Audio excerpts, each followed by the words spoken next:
tall. Raise your voice and shout, we're breaking down the walls.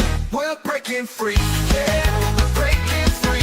No more oppression, it's out for liberty, breaking free. Yeah, we're taking a stand. Freedom's in our hearts, we're reclaiming our land.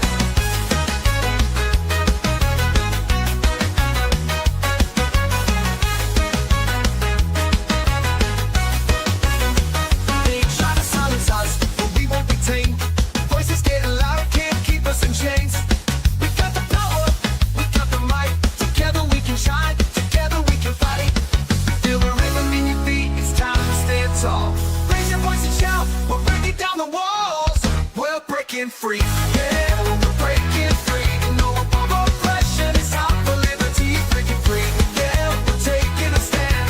Freedom's in our hearts, we're reclaiming our land. They try to silence us, but we won't be tamed. Voices getting louder, can't keep us in chains. We got the power, we got the might. Together we can shine, together we can fight. Feel the rhythm in your feet, it's time to stand tall. Raise your voice and shout, we're breaking down the walls. We're breaking free, yeah, we're breaking free. No more oppression, it's out for liberty, breaking free. Yeah, we're taking a stand. Freedom's in our hearts, we're reclaiming our land.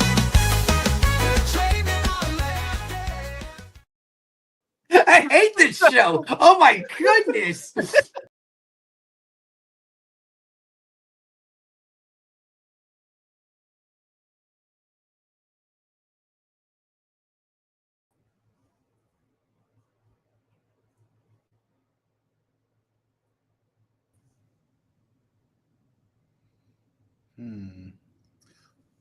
What is up, y'all? Thanks for joining us for a Tuesday edition of Are You Smarter Than a Politician?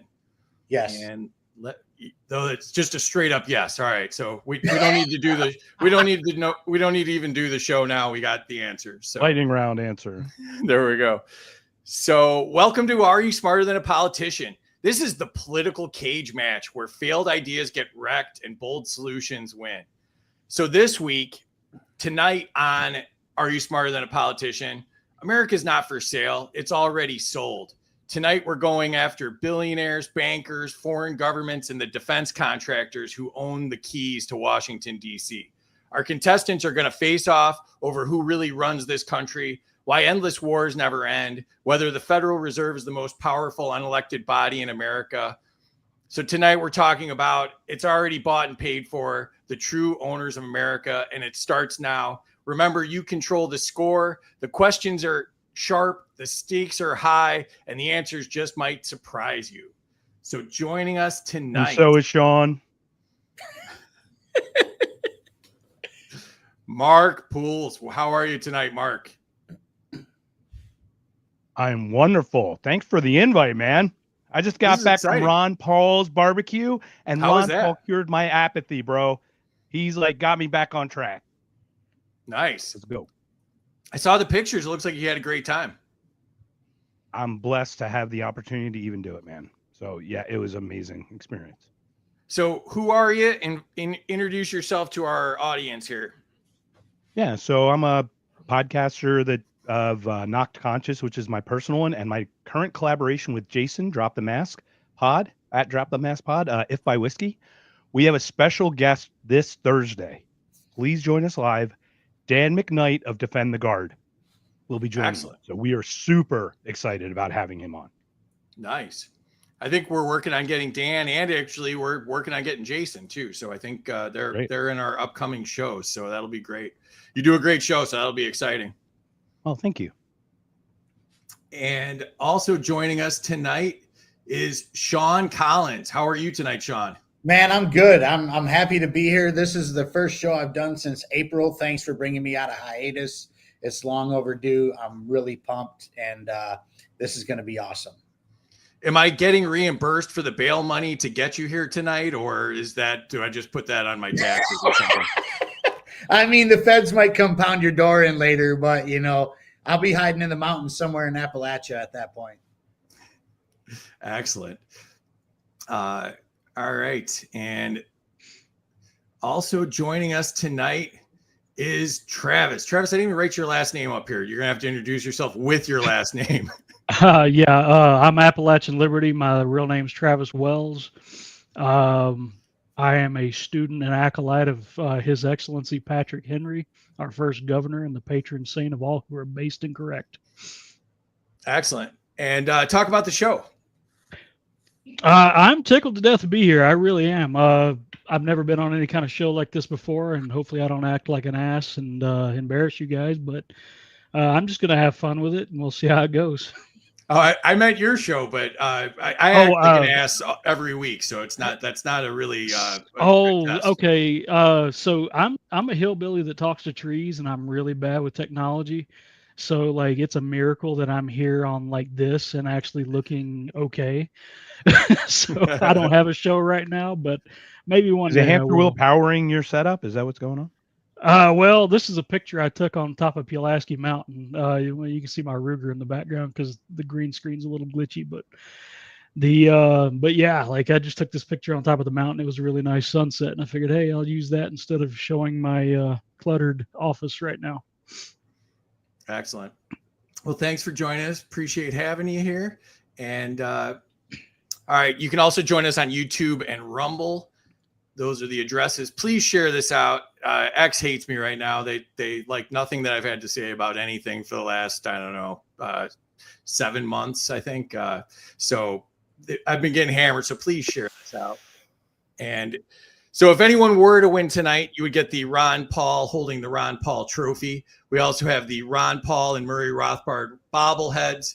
We also have Mike Johnson's signature cologne Swamp Ass, as well as the Ayn Rand teddy bear, Fountainhead teddy bear. And of course, we have the Lego Killdozer because nobody talks about the Killdozer more than me and Casey. So that is the fake prize shelf of prizes that don't exist. And the rules are I am the government. Whatever I say goes. Scoring errors count. Life isn't fair. Suck it up, Buttercup. Nobody cares. The rules are you can debate each other. You can veto someone else's answer. You can tariff their answer. And if you want to be a Democrat, you can redistribute their answer if you thought they worked harder than you and you deserve their wealth from that answer. You start off with negative 500 points because, of course, the government gets paid first. Here's how scoring works. The chat controls the score, so you can give or take up to 100 points from the contestant. You can tell us why. You cannot tell us why. It could be a real reason. It could be an interior design thing if you're scientific. There's a lot of different ways you can go with the scoring. All right, let me remove this. Let me jump into the chat real quick and see who's here. Shirley joining us from across the pond. I think Shirley's got the longest streak of watching our show, so I appreciate that. Scientific is second at being first here. Welcome, Cy. Thanks for the repost. I think you're going to be on this week, right? That's awesome. So he's a funny guy, so follow him. Amity's here, 500 to everybody because F the government. Amity was on the last week or so ago. So thank you for joining us. Middle-aged beards, Batman. There we go. You don't like my white whiskers, man? There's a lot. Yeah, I keep the light on the less gray side. So Chris is here. Bless our Ferengi. Did I say that wrong? Ferengi? That one I don't even know. So all right, I'm already on the air board. So all right, hundreds for everybody wearing a hat. So I guess nobody at this moment. So yeah. Except me. Yeah, it's except him. Yeah. There's a hat right there. Yeah, we got a hat. Then we got an H from TK. Oh, we're doing personal hello. Chad says hi. Chad is my best homie for 30 plus years, and he is a 20-year Ranger. He retired from the military. That's awesome. Thank you for your service. Yep. There's a Shaun team in the YouTube chat, so it's getting we're having some division already. Smash that like, yeah, please do. Yeah. Bust the algorithm, as Casey likes to say. Break it. 100 to Appalachian for the silky smooth voice. Ooh. Well, thank you. I like that. My only 100 points from Chris is because I got Billy Joel up here, but Freedom Uncut is covering me. So there goes my 100 points from Chris. Yeah. All right. Well, we'll have to zoom. Yeah, you have some great artwork there. So yeah, there it is. 100 to Buds because that's my wife's favorite flower. There we go. Mine too. 100 to Trav for Pulaski Mountain. Now here's another word. Wythe County represent. All right. Good That's, evening, everybody. Wythe. What's up, Dan? That is Wythe? Wythe County, sir. Wythe. He's one of the signers of the Declaration of Independence, George Wythe. He's the father of our justice system in this country. Is that near Hythe County? No, not No, to my okay. knowledge. Okay. All right. 100 to the first person to say "and the Fed." And the Fed. There we go.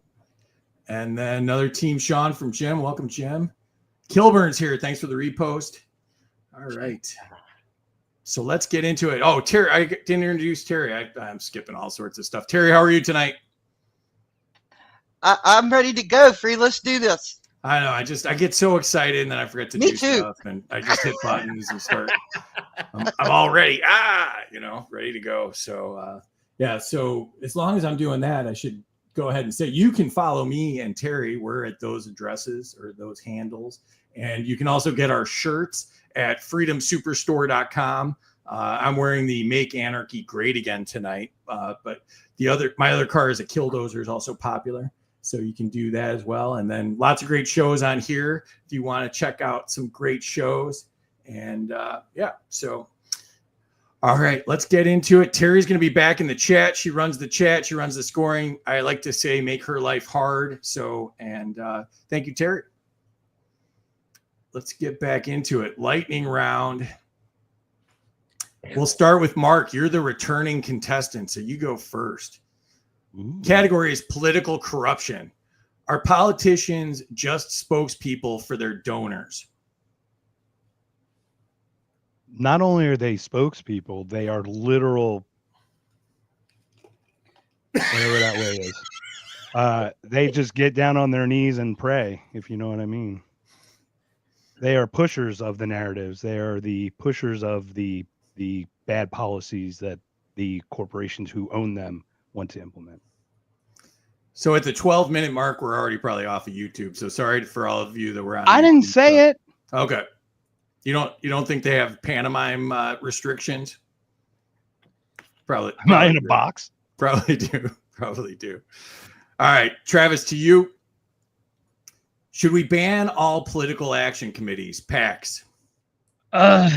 No, because you can't mandate what someone else does with their property, and their money is their property. What we can do, though, is ban foreign governments from buying our politicians from a certain Middle Eastern country that shall not go named for the moment, so you don't get demonetized. We made it 13 minutes. Too late. I got demonetized for the third time like a month ago. So. I think you just got kicked off YouTube right now. I think they just cut the feed. Did I mention we're on Rumble? In case this all goes to shit, we're still on Rumble. So, all right. So let's see how much worse we can make it. And Shaun, I think you're the man for the job. So let's see. All right, Shaun, to you. Are lobbyists the real lawmakers? Yes, they are, because they control everything. They control our government. They control our foreign policy. We see that day in and day out with the Israel lobby via AIPAC. AIPAC funds over 90% of our politicians. That keeps them subservient to the state of Israel. And also, they have blackmail on our politicians, which keeps them subservient to the state of Israel, which is why you see Donald Trump bow down to everything that Israel does and or says, hence the bombs in Iran, Yemen, Syria, etc. I can keep going, really, but that's a good start for now. They run the show. This is no longer America. We have been infiltrated. We have probably been infiltrated since November 22nd, 1963, if you want to go back that far. All right. Not to disappoint. So good. Thank you for that answer. And Mark, back to you. Categories military aid. Should foreign wars be paid for only by a special tax? There should be no foreign wars paid for by any tax. If should there be no were foreign to war. be a foreign war. But if there were, I believe that I would be okay with the bond system, but I don't think it should be taxed specially to fund a war. Okay. That's fair. Travis, to you. Should America send any more weapons to Israel or Ukraine? Fuck no. Not a single bullet more. They should send all the weapons to me because Appalachians kind of keep the government under thumb, if you want to put it that way. All right.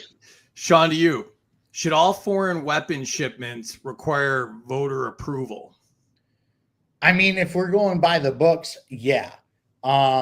My personal opinion, there should be no foreign anything going anywhere out of the state, out of this country of the United States, a country that is $37 trillion in debt, has no business lending out anything to anyone, anywhere, period, America only. I like it. I got an America only shirt too. Amen. 37 trillion in debt. And then that doesn't even count the 8 trillion that we've printed in the last few years. And that also doesn't include the probably over 200 trillion in unfunded liabilities as well. So I think that 37 trillion is even a psyop, that it's way more than that. So Actually, can I cut in real quick on that? I'm even going Zoom on you. Ladies and gentlemen, on top of all that debt, your children or grandchildren who have never even seen the workforce yet already owe the government well over $100,000. Let that sink in real quick. The more money they print, the more screwed your children are. So let's think about this for a minute, really. So I'm such a nerd that I like to say that for every $1 trillion, it's actually $16,000 for every real taxpayer, somebody that actually pays federal tax. So I think it's way over that number. Way over that number. Can I throw in a debate on that? Just a spin point real quick. Yes. Sure. Who Who are you read debating? his answer, Buds in Reality. Okay, hold on a second. So let me pull me and Mark off the stage. You got your point, and then Shaun can respond. So go for it. All right. Not only do you owe 100,000 already, does your kids already owe 100,000, but go read your birth certificate, because that's going to piss you off. Go read your birth certificate and read the language on your birth certificate. It gives the government the authority to acquire debt in your name. So just start having kids with midwives and not getting birth certificates, because fuck the state. I'm going to concede on that one because you're 100% correct, sir. I have no rebuttal for that. You are 100% correct. All right. That's the way it's done then. Just go right for the jugular there, right? All right. Now got to reorganize here, and there we go.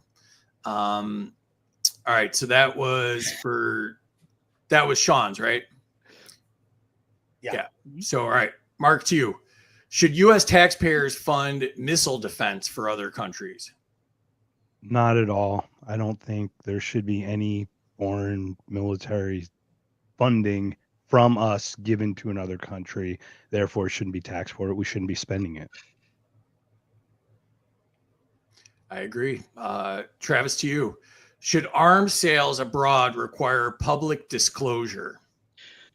Yes, theoretically, but if you look at when the U.S. military pulls out of a certain situation or war zone, Lord of War did a really good job of this. The Nicolas Cage movie, they just pile up the weapons and leave them there, and they say it's cheaper than bringing them home.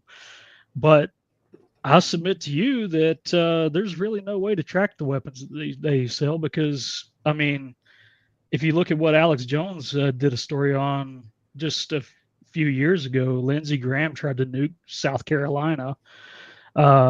Nuclear weapons were signed out of, I think it was, I don't think it was Los Alamos, but it was somewhere in Arizona. and the nukes made their way all the way to South Carolina and then disappeared. So, we're dealing with demonic pedophiles. So we're not gonna be able to make a paper trail on these guys. They're too good at it. Careful I'd like to add to that if I could. Careful on the P word there, but yeah, go ahead. Yeah. So to Travis's point is we've got General Milley, who basically convinced Trump to leave everything in Afghanistan, saying it was, or I'm sorry, Biden, because it was cheaper to leave it there. So there are all those, what was it, $8-10 billion that they use in parades now down the street to show how they beat us because we left. So that's one. And then second one, how about Operation Fast and Furious? Everyone remember that one? Let's put trackers that you can just take them off the guns and give them directly to the cartels that we are now going to go after Maduro for or something. It's fun. And then the ATF just said oops in front of Congress, and they got away with it because they're a terrorist organization. Oopsie. It's only, Yep. Oh, and then they show up about 6 months later and kill a Border Patrol agent with those same guns. That's, I'm sure that's just a mistake. Yeah.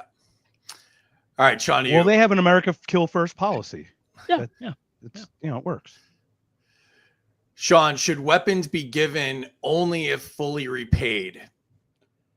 Well, I'm going to say no, because you want to know what? Those weapons that they're selling to people will probably come back to bite us in the ass later. The U.S. always has a way of funding people who do not like us.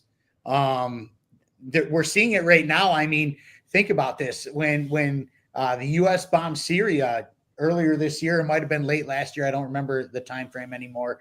But we were funding Al-Qaeda at that point.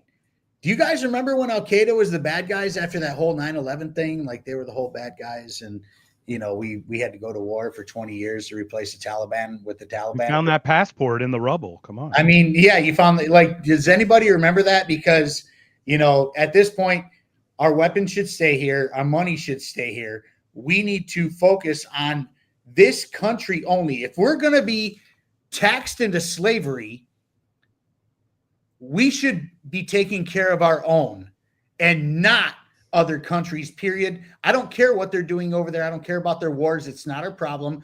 America has not fought in a war in probably well over 100 years that had anything to do with American freedom and or liberty. So no weapons, no money, no nothing should be leaving this border, period. Never. Enough already. This is enough. If these people want to kill each other across the pond, that's their problem, not ours. We have enough of our own. I live just down the street from the infamous 8 Mile that y'all know about in Detroit. We got people living under bridges and shit still. No, until that goes away, not a damn penny or not a damn bullet. Our guns should leave these borders, period. No. Yeah, I was talking to my son and I was like, I'm in favor of things that I was never in favor of if it goes in place of this other stuff. You can talk me into all this other stuff now, as long as we get out of these foreign conflicts and start, stop making other countries hate us and want to come here and kill us and our children and all of that. So it's like, I'll fund social programs if it takes the money out of the war regime, I'm saying in place of infrastructure for sure, right? Exactly. Infrastructure 100%. Bridges and roads. Let's at least try something different. Yeah, in place of the caveat was in place of doing social programs in other countries. That's a no-brainer to me, right? Let's jump into the chat real quick. Chris gave you the points for the Piano Man art. 100 to Buds for APAC from David. Welcome, David. Brandon's here. What's up, Brandon? He's been watching on YouTube, and you can have it on your TV if you're watching it on YouTube. So that's pretty cool. Actually, you can put it on your TV too if your TV does it. I'm probably Rumble as well. 100 across the board. Awesome answers. 100 to Shaun for being real. Extra 100 to Mark for getting the show shadow banned. Yeah. Well, damn it, Mark. I signed up for that package with my extraordinary, exorbitant monthly fee with X's to be automatically shadow banned. Minus 100 to everyone that does not repost the space. That's a good idea. Nice. 100 to Shaun for the awesome Stein. Oh, Looks like there's several Steins. No. This is. Oh man, I gotta show you. Now. It's Einstein. This is my Ireland Stein right here. There we go. But this is also a Buds in Reality coffee mug a friend made me a couple years ago. Nice. So That's this really is cool. awesome. I keep that up there or whatever. It's pretty badass. But yeah, I do drink beer out of the Stein every once in a while, but it's a prop for now. I told you scientific would be in your background there. So 100 to Shaun for being based. Welcome, Grumpy. Grumpy's my dog. Brunson Town, the meme master. Grumpy is one of my OG super followers. Like within the first 100 people, I think almost within the first 100 or two. I believe it was in the first 100. He's been around for a long time. Love that guy. He's doing great stuff. Gnome and Mad Dog for chair and vice chair 2026. I'm throwing it out there. I'm sure that's already in the chat somewhere. I guarantee that's in the chat somewhere. Base. Did I already call myself a nerd? I'll take the points for it. Casey's here. What's up, Casey? Casey shows on tomorrow night if you didn't see the repost. So make sure you check out. They both suck on all of the platforms. Follow Casey. 100 to app for fuck the state. Minus 100 to app for assuming I was born. Yeah, that's fair. I'll take that. 150 to Buds via APAC revoked plus interest. Damn. 47,000 on credit every second. Yeah, I'll take the over on that. I feel compelled to give points to Travis. 100 points. Thanks, Kilbert. 100 to Mark for Fast and Furious. Minus 100 to Mark for not mentioning that Obama did it.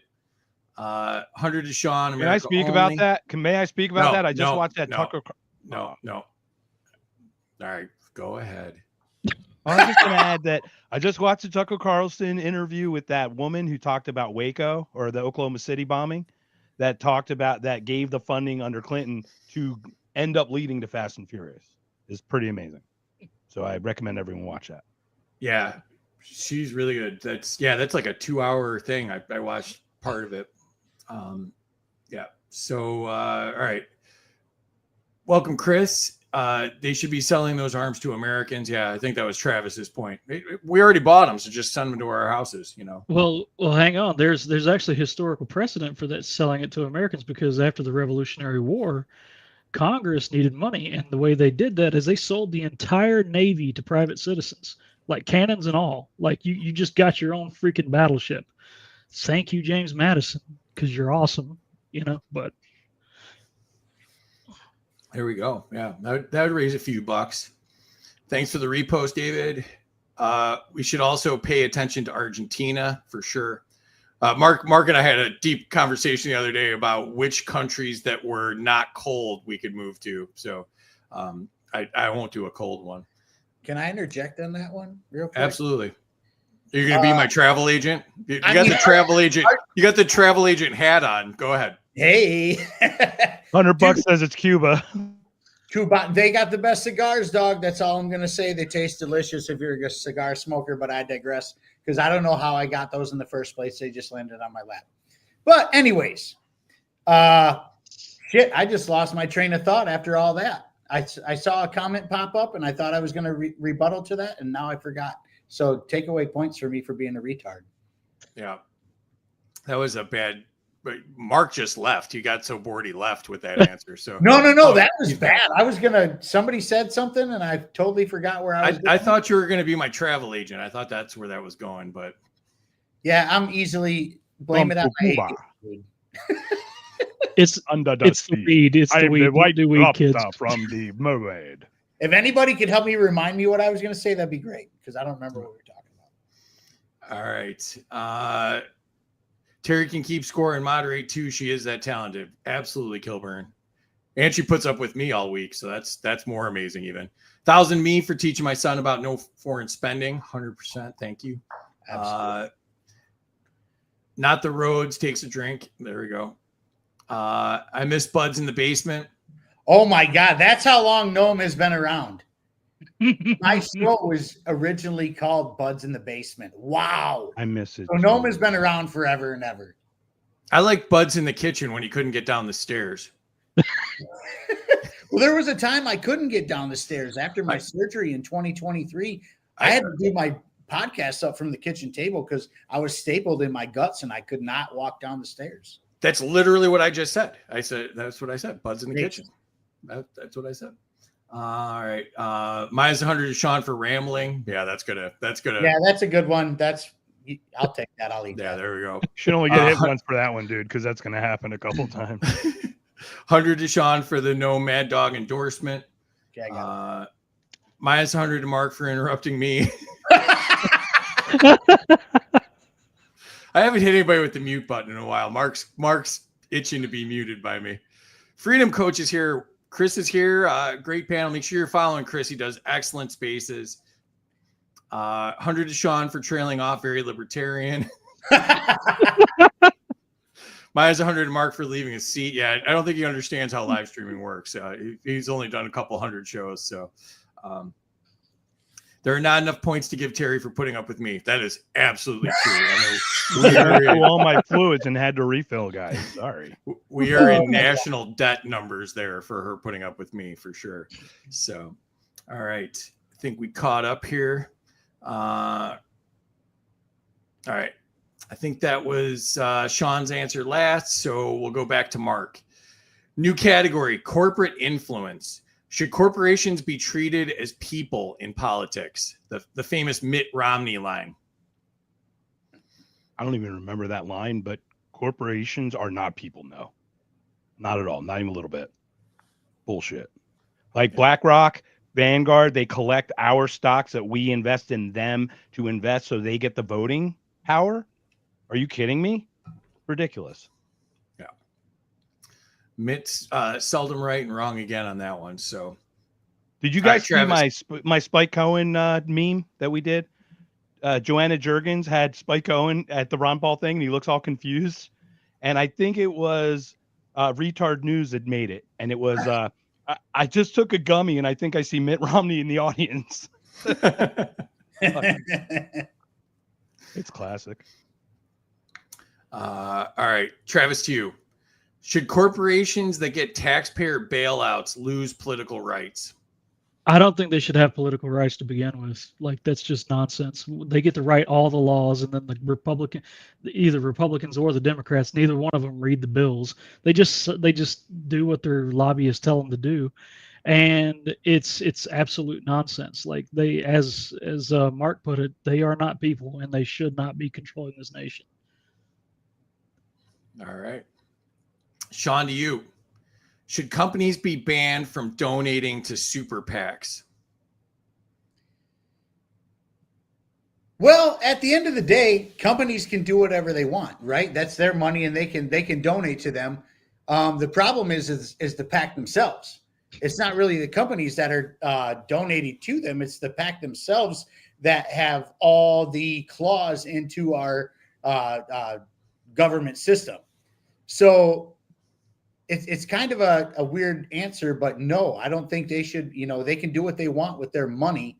But as far as the PAC goes, there should be no PACs. There should be no lobbyists. There should be nothing within our government because they already get our tax dollars. So why are they collecting money from other lobbyists and donors when they're already stealing, extorting, and putting us into slavery? Yes, taxation is slavery. I don't care how you spin it. That's exactly what it is. Slavery wasn't abolished. It was nationalized through taxation.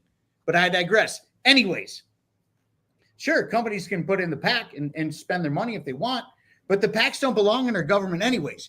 Our government, in theory, quote unquote, on paper, is supposed to be paid for by the people and work for the people. They are our employees. They work for us. People soon forget this shit. So, hey, if businesses want to waste their money on a PAC, sure, knock yourself out. The PAC is the one who doesn't belong in our government, period. All right. I'd like to add to that if I may, because there's some weird things just for educational purposes about how PACs work. Because I did a very brief stint, just applied to be a congressperson, and then when I saw you had to pay money, I decided to pull away because I was like not interested. Anyway, so what they do is these PACs can collect millions of dollars. They can give it to whoever, hire these people to run them as CEOs, give them 6-figure salaries, 7-figure salaries to run these things or manage the PAC as it's bleeding down. They can wait for 10 years, run for another office, and it doesn't go anywhere. The money just sits there. And if they decide to never run, then they can donate to charity or something. It's just how the rules are written. Once again, these people are not going to write themselves out of power. They're not going to write themselves out of money. They're not going to write themselves out of anything. So we have to write them out of it. All right. I think it's Shaun now, right? Yeah. No. I just went. So, What was that? I kind of went, so you're welcome to go to Travis. No. All right. No. So, no, you're right, Mark. New category, foreign influence. Should foreign nationals be banned from funding U.S. campaigns? 100%. A PAC is a foreign agent. They are not an American PAC. What about just any foreign national? No, I mean, foreign nationals shouldn't have any influence in politics. We should be friends with everyone, but not be influenced, right? One of the founders said that. I think it was I Washington. would love to cut in on this. All right. Please add to that. Cut in on this. When it comes to foreign agents and stuff like that, a lot of people, like myself included, have their minds on Israel, right? Israel's not the only one. China is actually very involved in lining the pockets of our politicians. And Saudis. I'm sorry? Saudis as well. The Saudis, but there's bunch, China. right? There's China, and China's a Right. big one. 100%. China has a good buddy of mine named Will Huff, who is the manager for Colonel Conrad Reynolds when he was running for, I can't remember what he's running for in Arkansas. I believe it was Congress back in 2022. Anyways, it doesn't matter. But him and Conrad actually went after, they're Republicans, but they went after the GOP because there's a gentleman, and I don't know his first name offhand. His last name was Voss, and there was a big recall put out against Voss because he was collecting money from the CCP, and they had receipts on it. And then there was also the Michael White ran against her as a state rep, and I can't remember her name offhand. But his opponent as state rep in Arkansas this last election cycle was also getting this CCP money. So, there's China, and I'm sure there's way more. Voss is a Republican. Michael White's opponent was a Democrat. God damn it. I wish I could remember her name, but I can't remember. It was a woman. But, foreign agents are foreign agents. And at the end of the day, lobbyists are committing bribery. Like, taking foreign money from foreign agents is bribery, which is treason. And what did they used to do to people who committed treason in our government? Hemp ropes. That's all I'm going to say. We don't want to say too much, but we'll say hemp ropes. That's what used to happen. And so it's feather. Israel. I think we're just talking to each other at this point. I think we've already been kicked off of everything. So we're pretty, Fair enough. Yeah. All right. Travis, to you. Is our foreign policy up for sale? It is 100% up for sale. They don't care what the American people want. Now I will correct myself on that point. They know exactly what the American people want. They campaign and promise us everything that we want. They promise us the Epstein list. They promise us no deficit spending. And then they immediately get in power and start letting all these lobbyists and all these foreign governments write our laws that we're going to have to live by. And that is going to eventually boil up to civil war. And I hope it doesn't, because only a psychopath wants that kind of violence. But one day, chickens are going to come home to roost. And one of my favorite quotes by our first governor here in Virginia, Patrick Henry, says, Congress may carry on the most wicked and pernicious of schemes under the dark veil of secrecy. The liberties of the people never were or never will be secure when the transactions of the rulers may be concealed from them. There's laws showing that, hey, they have to report their insider trading within 45 days. So freaking what? All of these corporations and all of these big names, they know exactly how to channel money. They know exactly how to bribe these people. That completely circumvents all that laws. In a perfect utopian world, I think that congressmen should only be able to take money from inside the borders of their district, period. But we're not living in a perfect world. We're living in an absolutely screwed up world where you told me to be careful with the P word, so I will be careful with the P word. But yeah, it's completely for sale. Our laws are not written by us. Our laws are written by corporations and lobbyists, and then our leaders don't even read them. They just they do the little wagon and bring in their 9,000 page bill that nobody's read, and they expect us to be okay with it.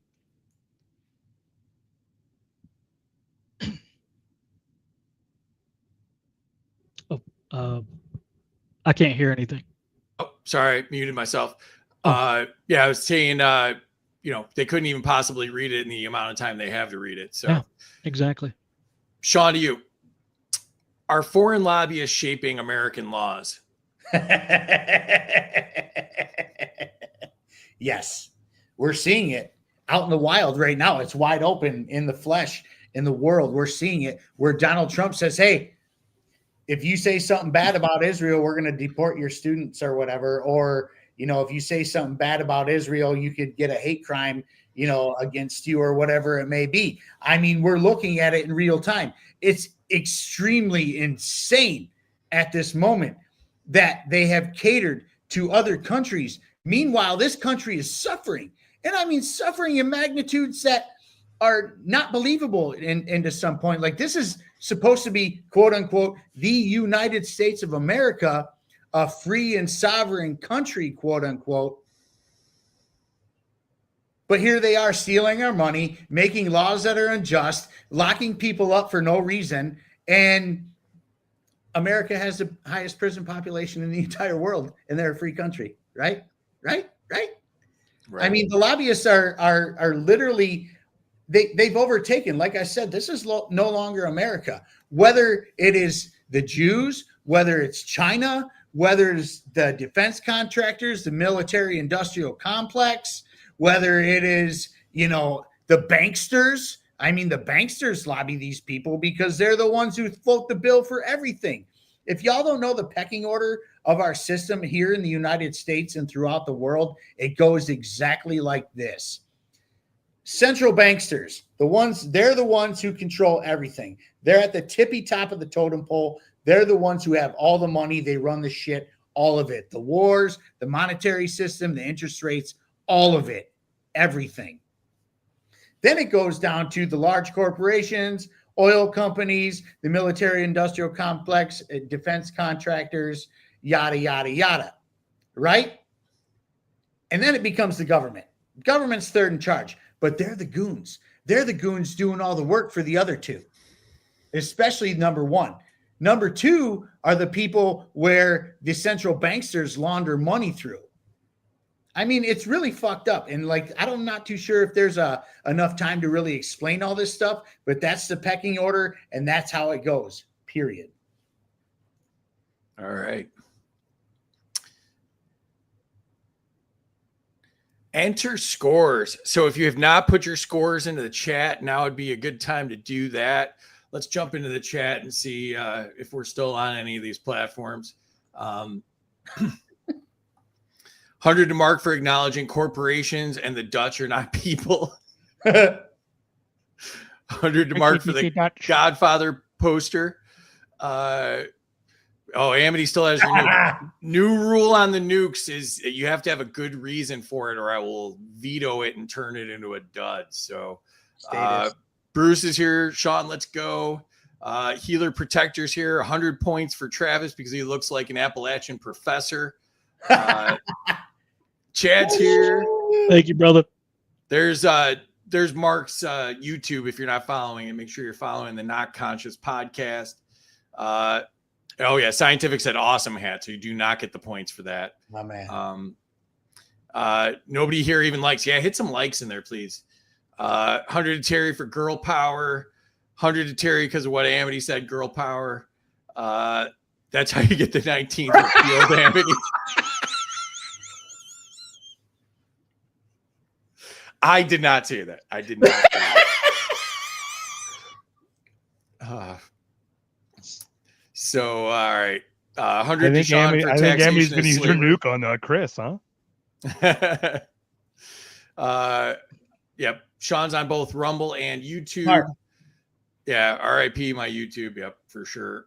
Politicians should not be allowed to accept donations from PACs.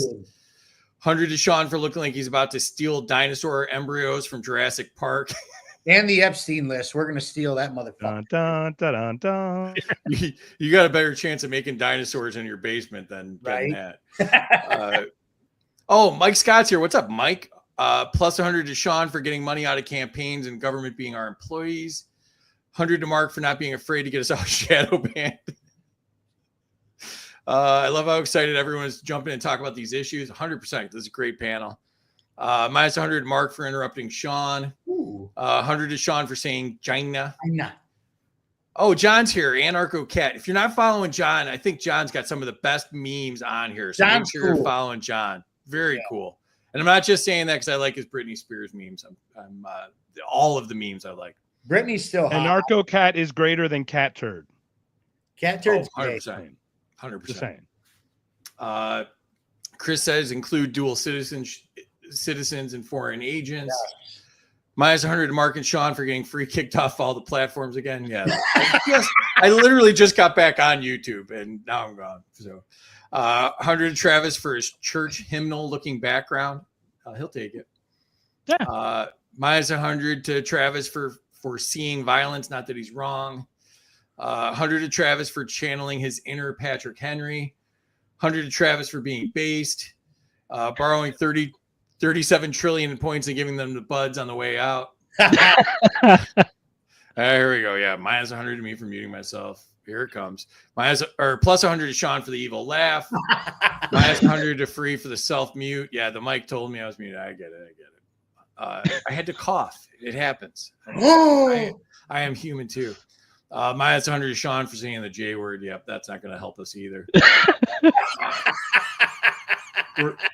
We should have a counter for the J's and the P's. We're going to try to figure out which one we got kicked off for. Minus 100 to Shaun for bringing up China again. Minus 100 to Shaun. I didn't know that Charlie Kirk was on. What the fuck, dude? Minus 100 everyone for laughing. 19. I was laughing near them, not with them. I was just like, 100 to Free for saying that in the 19th. Yeah, I didn't say it. See, thank you. You got to get Pearl on here. Yeah. 100 to Shaun for saying Cat Turd's gay. Okay. Yep. He is. All right. So let's jump in. Let's see what kind of chaos we've unleashed in the points here. And it's a close one so far with Shaun. I think Shaun's lead is based mostly on getting us kicked off of everything already. So 800 to Shaun. Is that the strategy? You're getting us kicked off of everything? And then No, I don't want some points or Kicked something. off anything. I'm just trying to keep it real. Like I said, man, I don't think you were ready for somebody as radical as me and Travis. Well, I did want a vacation, so we'll work that in. And then Travis and Mark are tied at 600. So, Shaun, your first time here. What do you think so far? You're in the lead. I'm having a good time. This is great. I think this is something that's needed. It's kind of a way to have a little tiny bit of civil discourse without like the arguments and telling somebody to go, pound sand or go F themselves with a soldering iron or whatever it may be. Like, this is cool. I'm having a good time. This is great. Awesome. Thanks. What are you thinking, Travis? Oh man, this is great. I've been reading a couple comments. I about died laughing. I had to mute myself because I was joking. That's what I get in trouble for. I mute myself when I'm laughing, then I forget to turn it back on because I'm still laughing. And then We don't have legacy on even. no. Uh, All right. Back to it. Mark, to you. Category is Federal Reserve and central banking. I'm assuming you guys are all in favor of this. So does the Fed work for the people or for the banks? And the Fed, and the Fed, and the Fed, and the Fed. That's all I got to say. I mean, come on. This is silly. Creatures from Jekyll Island. Is that the book to read? Read it. It is. You'll understand. Yeah. We don't need that. It's a silly. I mean, it's a great question for people who don't know, but they work for the banks. They do not work for the people. Yeah. Shaun? Oh, I'm gonna cut in here real quick. Not only do they work for themselves, they work actively against you and me. This is what they do. The Federal Reserve, central banking in general, is the absolute great Satan of everything that is evil. You know, the fact of the matter is that the Fed prints infinite money to keep itself afloat. And it doesn't matter what they're printing money for. You know, whether it's wars or whether it's to create a fake boom because they've loaned out too much money and nobody's paying it back or anything like that. But did you guys know that the Federal Reserve also opens businesses that are stagnant that they print money to in order to keep money into population, and then they turn around and claim those businesses as a loss because they're not making any money? So please tell me how that's fair. Yeah, everyone read Massey's tweet about the interest rates. Like, can one man really control the interest rate for everybody? It's like, yeah. And then they make money right when they loan it. It's a whole huge scam. So, all right. So this is to Travis then. Should central bankers be elected by the public? I don't think there should be central bankers. If you had my way, we'd go back to trading gold and silver coins and trade blanks for furs at the river bends. You cannot have anything with paper money. Thomas Jefferson, in a letter to I forget the guy's name anyway, he says that it's admitted that paper money has some advantages, but its inevitable abuses guarantee that it makes a lottery of all public property. And it's hard to argue with that point, because if you, let's say you take $50,000, right? You leave it in your bank account for 20, 30 years in savings. Yeah, you're going to gain 2 or 3% interest probably, but you're going to get absolutely devoured by inflation. And that money's buying power is not going to be $50,000 here in a few years. Now, the crazy thing is one thing I like to point out to my followers is, if you go back to, let's say, 1935, the minimum wage back then was $1.25 for a day's work. And that was with silver quarters. And if you convert the value of silver in those 5 quarters to what you're doing today, the minimum wage in 1935 was roughly $37 an hour. That's how much the Federal Reserve is taken from you. It's absolutely demonic.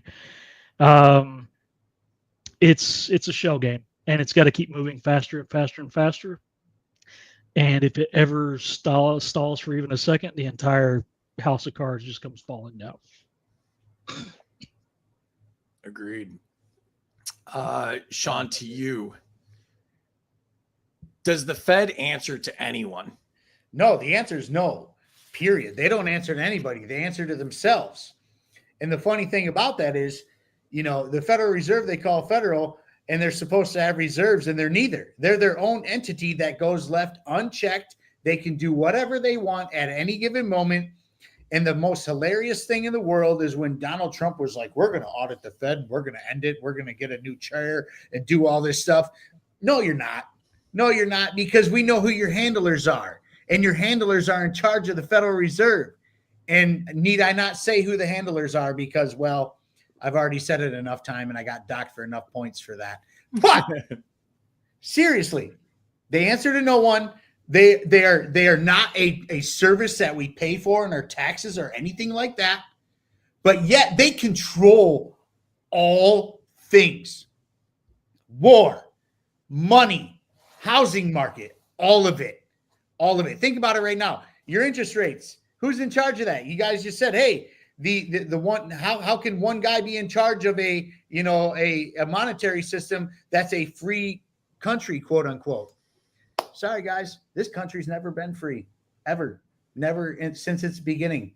It might have been mostly free, but there was always technocrats and bureaucrats and all the other people and lobbyists involved in our government, period. That's why Lysander Spooner in 1867 posted a book called No Treason, the Constitution of No Authority. This is not even 100 years after this country became America, and this guy's talking about fuck the government. There's nothing new under the sun, man. This stuff just keeps getting played out over and over again. History repeats itself, and we all know that America, the only thing that America learns from history is that it doesn't learn from history, and here we are.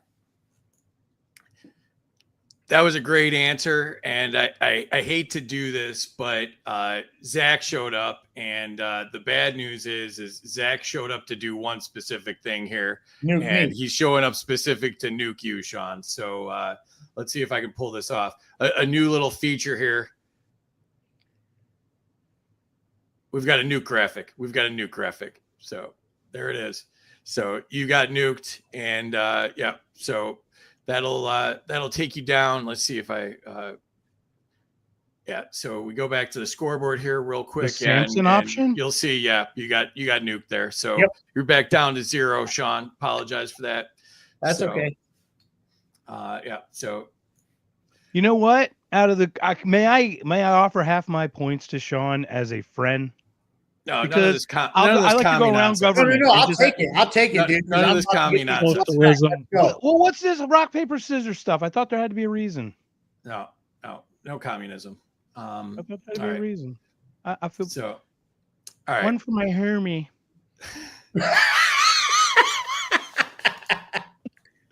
All right, back to Comrade Mark here. Is the dollar controlled by private bankers? You dumb bastard. Gosh, no, yes, plain and simple. But I wanted to add to that, Shaun stuff, regulations run by the banks, all those things keep other businesses from coming in. AI, Mark Andreessen talks about there's going to be handpicked winners and losers. They pick the winners and losers. They run the thing. They control how they want the money to go and where it goes and how it goes. Largest upward transfer of wealth in COVID during COVID. Oh, the first year was under Trump. Oh yeah, he spent 6.6 trillion that year. Guys, two wings, same bird. It's a problem. We got to fix this thing. Two wings, same vulture, right? All right, Travis, to you. Perfect. That's a great one. It may or may not be a shirt if I remember to put it up there because I have the graphic done already, but I got to remember to do that. Travis, should money printing require congressional approval? I mean, it should, but they're not reading the bills, so what good does that do? You know what I mean? It's I don't know. I see the issue of central banking and inflation going back all the way like 2,000 years ago to Julius Caesar, because what he did is where they were using silver coins, he mixed in zinc to kind of make the silver supply stretch even further. So this is just something that states do. Period. They've been doing it for a very, very long time. And I know the J word keeps coming up, but that wasn't the J's back during Julius Caesar. That was Julius Caesar. You know, like this is just something tyrants do. They pull the rug out from under you with your money. And it doesn't matter what religion or race or whatever they are, they steal from you. That's what the state does. It's the function of the state. And sure, it sounds great on paper to have Congress approving our financial everything, but these people can't even handle money on their own. And the only reason they're rich is because they get the insider trade. So, I mean, you put you put two of them in a room, and the average IQ goes down. That's just how dumb these people are. And they're really good at smiling at the camera. They got a nice baritone voice like Mike Johnson, but they don't have a brain to back it up. So I just don't see a point. Like, I feel like, I don't want to say Congress is illegitimate because that's anti-American, but at the same time, Congress is illegitimate. It's nonsense. Yeah. I don't even know why Mike Johnson blocked me, but he did. So usually very complimentary. Yeah, very complimentary of him usually. You can file a First Amendment complaint about that and make him unblock you. That's actually illegal. They can't do that. You can sue him, dog. Straight up. Did you hack his masturbation app or something? What did you do?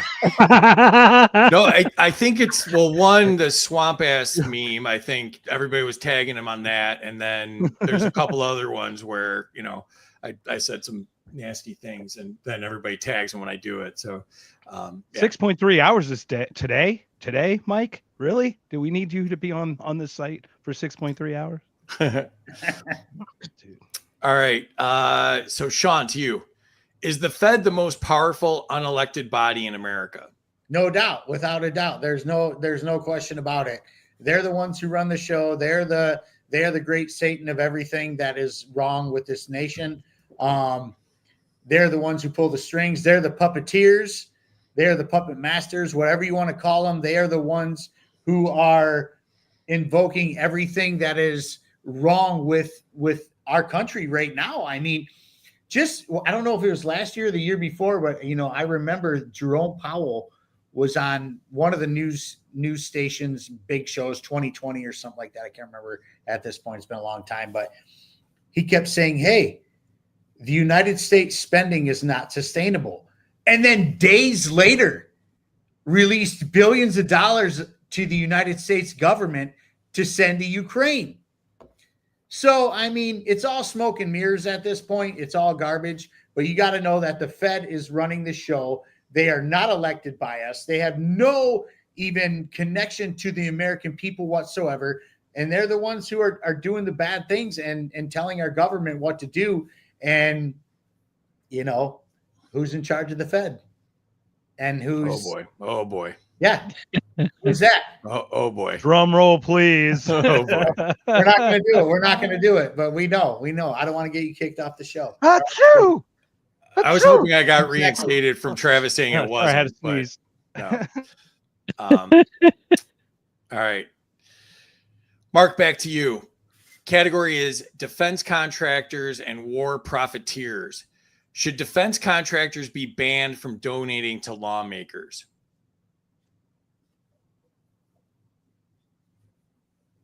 Everyone should be banned from donating to lawmakers for influence, but if specifically in this case, it would be great to do that, although companies can spend on what they want. It'd be great for lawmakers to actually have backbones and follow rules that we have in place to not be taken advantage of like that. Ooh, that's a good idea. Maybe we should x-ray them and see if they do have spines before we vote for them. Maybe instead of putting their name on the ballot, we could just put an x-ray to see if they have a spine. You might be, and if it's yeller, and he's got a yeller belly or not, or whatever. Yeah. All right, Travis, to you. Are endless wars just profit machines? 100%. If you go back to Sun Tzu 5,000 years ago, he says war is the lifeblood of the state, and it is either a road to safety or ruin. And I'm sure everybody's seen the big picture of all the WMDs we've taken from Saddam Hussein. They look like big gold bricks in a dumpster. Yeah, that was why we went to Iraq, for the loot. And that's the reason Muammar Gaddafi had a bayonet shoved up up the other side, because he was trying to start his own bank. That was the reason why Muammar Gaddafi was killed. Because he was trying to start a world bank that would ignore the Federal Reserve. And sure, he wasn't a great guy. Sure, he did some horrible things, but all states do that. And it's all I feel like war is a function of economics. When you see two nations that are economic competitors, right? Going back to ancient Greece, it's called Thucydides' trap. Thucydides predicted a war between Athens and Sparta because they were economic competitors. Now they never really liked each other to begin with, but they as they were economic competitors, eventually the resources that they have to kind of figure out and share, somebody gets a little too much, and that's when wars break out. Now, and I know this is going to piss off the anti-war crowd, but I feel like nuclear weapons were a miracle that came along just at the right moment, because nobody wants to go to conventional warfare anymore. Nobody's willing to make these absolutely just unbelievable wars come out of their butt, just like World War One. World War One is the most interesting war that you could possibly study, because that's what the bankers and all that want to happen. Because the Ottoman Empire went away. Now they officially disbanded in 1950, but the Ottoman Empire was pretty much gone after World War One, and they got to loot all of that. So that's allowed in warfare because they just divvy up the loot and go home, right?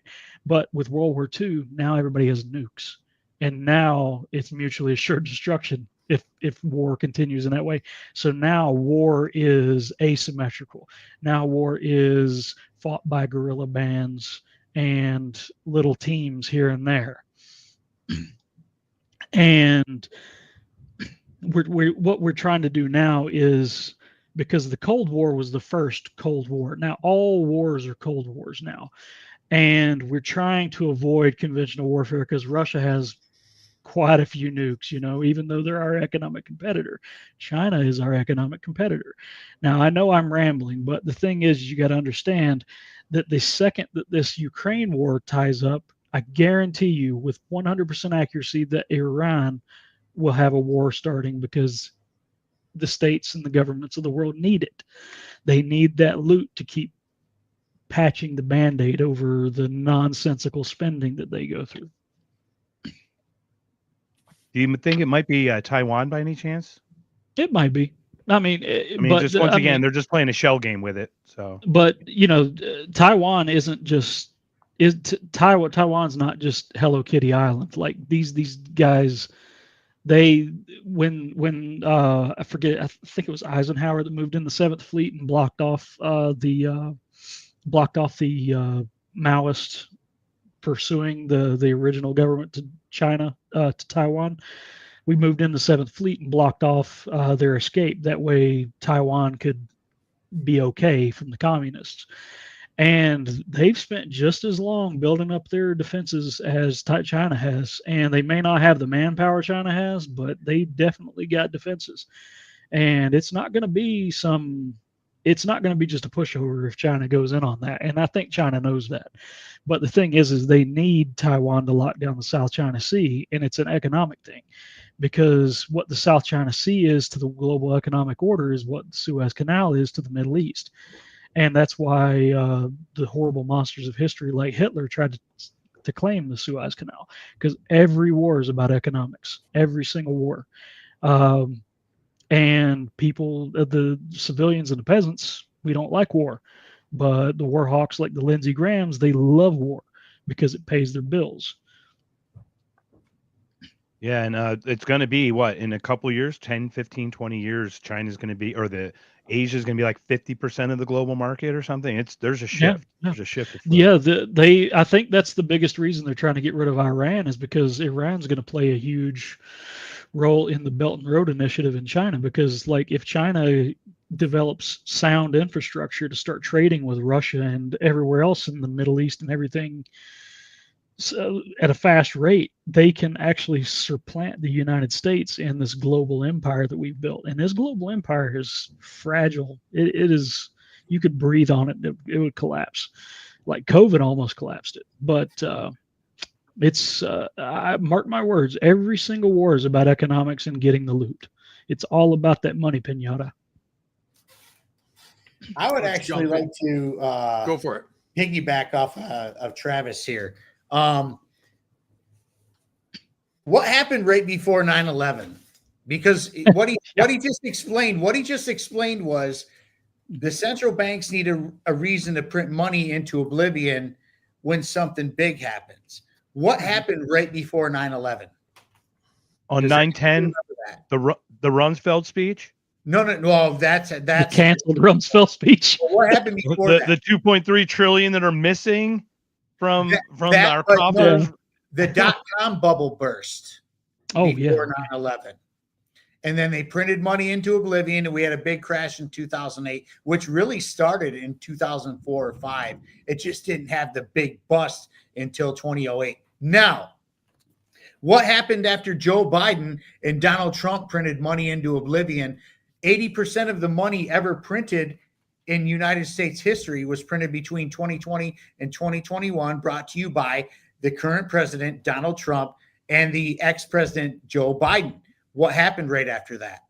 Ukraine. Yes, they need war. They need war in order to create the fake boom that is inevitable from the great bust, right? If they don't print out all that money after the dot-com bubble burst, we are in bad shape. If they don't print out all that money for the war, for the Russian and Ukraine war, we are in bad shape. But what followed all through that? Inflation, massive inflations, all of it. People forget about all these things. They are rewriting history verbatim. What we saw in the early 2000s is happening right now. What they did to our generation, they're doing to your children, or grandchildren. That's exactly what they're doing. Just wait. A big bust is coming very soon, and you guys need to buckle up. We got some good ones here, so let me jump in here.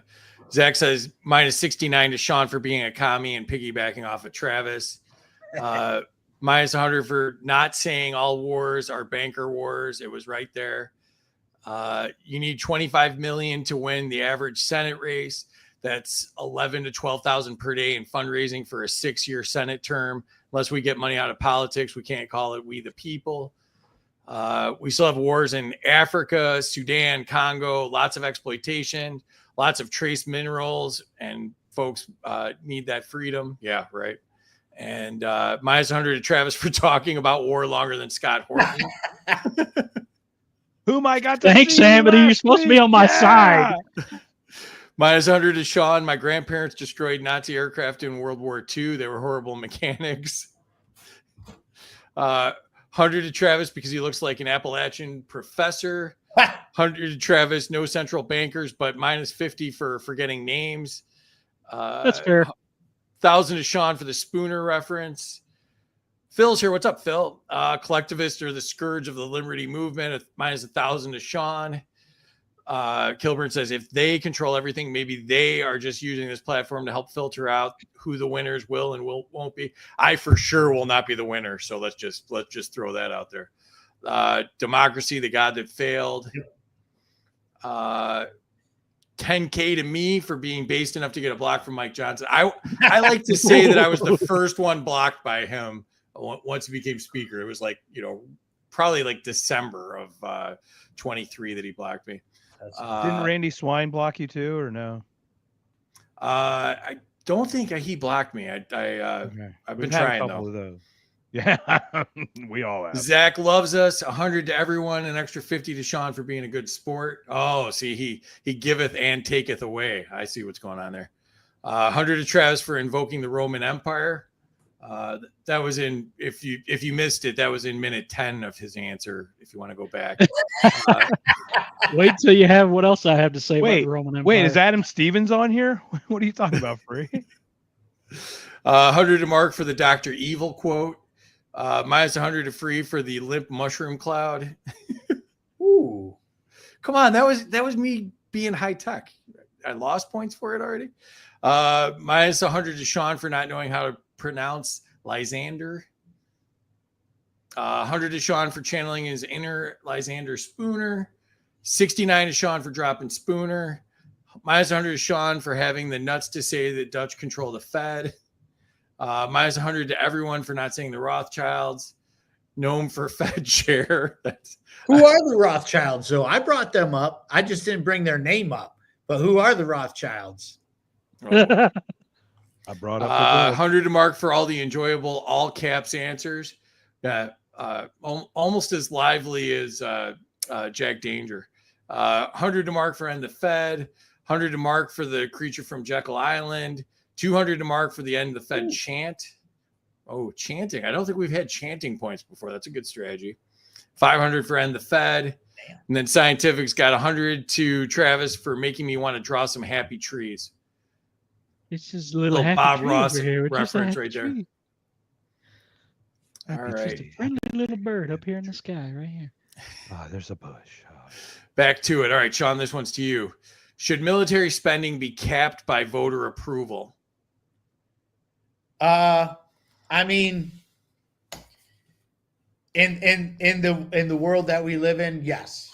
As a matter of fact, they should be asking permission for war like they used to with bonds and stuff like that. If we're gonna have a system like this, that's the way they did it before World War I. The government had to ask the permission from the American people to go to war. They had to buy bonds. They had to sell the bonds to the American people in order to do this, which is why the birth of the Federal Reserve happened in the first place. They needed to fund World War I. It had nothing to do with anything other than that. It was to print money and fund endless wars. Come on, y'all. This is second grade to us at this point if you're liberty minded. All right. Mark, to you. Are defense companies running our foreign policy? Read Provoked by Scott Horton. Shaun, Jacob Winograd from Christian Libertarian Institute, as he mentioned. We did an 8-part series with a conversation with Scott at the end of it. And basically he shows the guys who run the NGOs or the whatevers are lobbying. They're the CEOs of the military companies. So they, by day, they're heading manufacturing, streamlining their business for their missiles and bombs. And at night, they're at cocktail parties pushing that, oh man, we really need NATO to up their defenses because there's really a threat from the east. So yeah, I'd say so. We got a complaint about Terry here. We missed a nuke, so I didn't see it. So if I didn't see it, I don't know what to do with it. So Terry, get on the ball back there. We got nukes flying. All right, Travis, to you. Should no bid defense contracts be outlawed? I honestly don't know because I'm not super knowledgeable of how all that works. I'm going to say yes because, and this is from very limited information, because I'm sure that certain companies like certain technologies can only be made in one place, or certain quality of weapons can only be made in one place, and then that would be necessary to have a no bid contract. But ultimately, the world isn't fair, and the free market's going to decide everything whether we want it to or not. I do want to add that sometimes they filter out the word nuke, so you might need to put a ampersand or a star in there or something. Let's see. All right, Shaun, to you. Didn't we just do this? What am I doing here? Yeah, we just did that. Yeah, we're out of order. All right.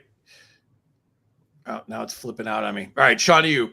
NATO and defense commitments is the category. Should NATO allies cover their own defense costs entirely? Yes, 100%.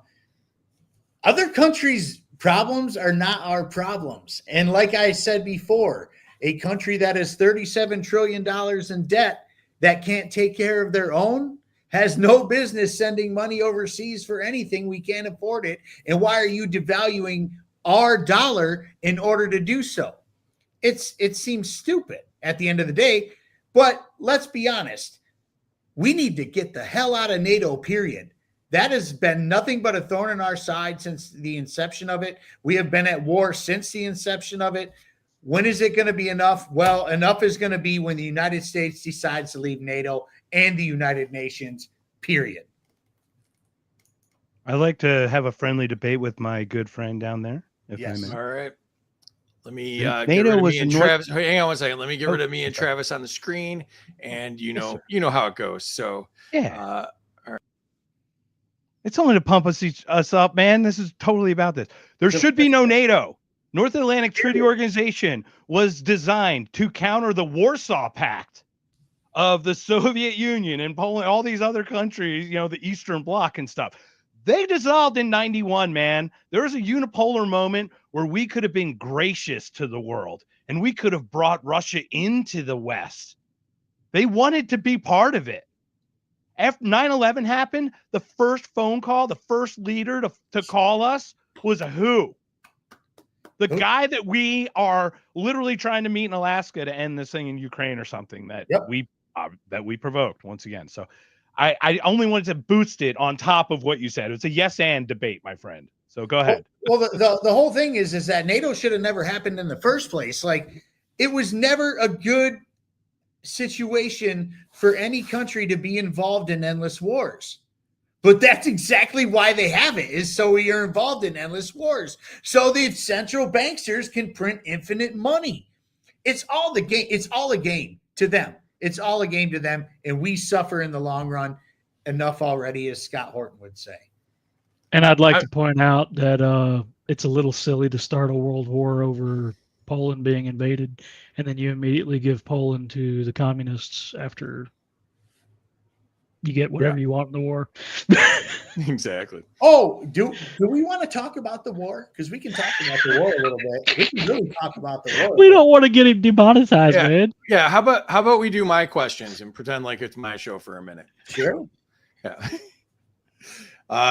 Mark, I hope you lose points on that. I think that was the most uniparty debate we've ever had, where you're like, "Oh yeah, I'm against this, but I'm also for it." And there was no debate. You agreed. That's not what a debate is. Like, it's literally. Well, he just didn't go far enough. Is my point. I said there shouldn't be NATO anymore. It should be completely. I think he said that. Didn't he say that? No, he did. No, he said that we should get out of it. That's all. Oh. I said it should just be completely dissolved as a whole. Yeah. All right. So you're. And it would if we left it. I think to be fair. I mean, Yeah. basically, who's funding it, right? Yeah, scientifics with me. -100. That debate was an agreement, like NATO. Yeah, that's 100% fair. 100% fair. So, all right. I accept it. Okay. Now we got some issues there. All right. Mark, to you. Should the Ukraine join NATO? I guess I think we already know the answer here. So There should be no NATO, but no, they shouldn't. To be clear, please read the book. But basically, NATO, the Ukraine joining NATO was a red line for Russia. Just think about it from this perspective. Russia took Crimea because they needed that land bridge to get Sevastopol. Sevastopol is a port that's that attaches. Is it the Black Sea? Is it Baltic Black? Yeah. It's one of the B's, right? But that was their port. They've been leasing it from Ukraine for 75 years. Ukraine's entrance into NATO would now make that a NATO port. You think that NATO would have leased that out to Russia? So regardless of whether we agree, and I don't think that Putin should invade, I don't think there should be any aggressive acts. It's a horrible, horrible thing. But to think it wasn't provoked by us continually dangling the NATO carrot in front of Ukraine is silly at this point. It's been pretty proven through all the literature that Scott Horton and everybody at antiwar.com, Kyle Anzalone, Dave DeCamp, everybody contribute. all right. Travis, to you. Should NATO be limited to defensive wars only? Yes, but again, back to them. I don't think NATO should exist. It's completely outlived its purpose. I think it's important to have allies, but at the same time, they're 3,000 miles away, and any invasion into American would not be answered by NATO. They wouldn't come to help us at all. And if they did, they would probably get shot at too, because up here in the mountains, we handle our own business. That's how prohibition ended. Yeah, it's NATO's just silly. There's no reason for it to exist, and there's definitely no reason for it to exist since we're paying for all of it. It's kind of like just our buddy club, and it's just a bunch of parasites leeching off of us, and that's what NATO is. All right. Shaun, to you. Foreign influence is the category. Should all legislation be reviewed for foreign influence? At this point, yeah, because there's too much of it. I don't want to get too far into it. You already know how I feel about all that stuff. But, there should be no foreign influence in our country, period, especially when it comes to, socialist and or communist nations. We should have no interactions with those people whatsoever. Liberties and or freedom do not mix with communism and or socialism. It's not the way to go if you're calling yourself a sovereign free country, but we all know that it's not. It hasn't been for a long time. So no, the answer is no. All right. Mark, to you. Should politicians be banned from investing in foreign businesses?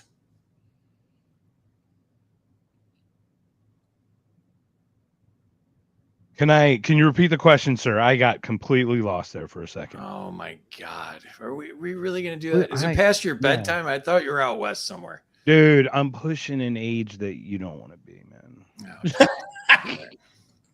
All right. I'll say it in all caps for you. Should politicians be banned from investing in foreign businesses? Politicians should be, during their service, I think that all politicians should be banned from any kind of investment type piece, because in my opinion, it's a civic duty and you've taken on the duty to serve, not be served, Nancy Pelosi. So I think that's the way I would handle that. So they shouldn't invest. I got to go into the chat. I'm dying here. So we got minus 100 to Mark for having dementia. And then we got another minus 100 to Mark for getting lost like Mitch McConnell. That might be the worst put my finger up like I ever leveled on the show right there. The Mitch McConnell turtle reference there. Sick burn. 100 to Mark for channeling his inner Scott Horton. 100 to Mark and Shaun exit NATO. Minus 100 to Mark for the friendly debate. Yeah, that was totally lame. 100 to Mark for never having to worry about eye scanning surveillance. At least I'm enjoying these. 100 to Mark for provoked.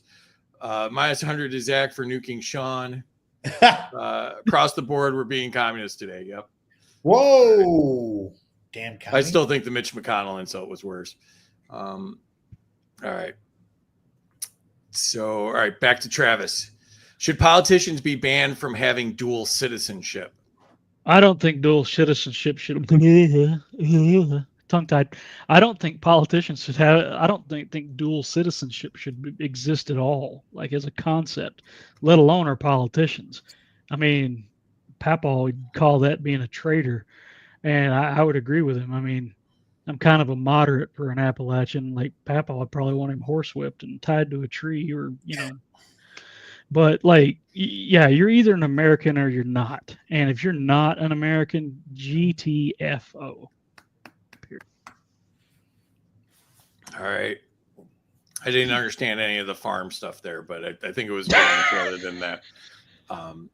There was a horse or something. I completely lost that.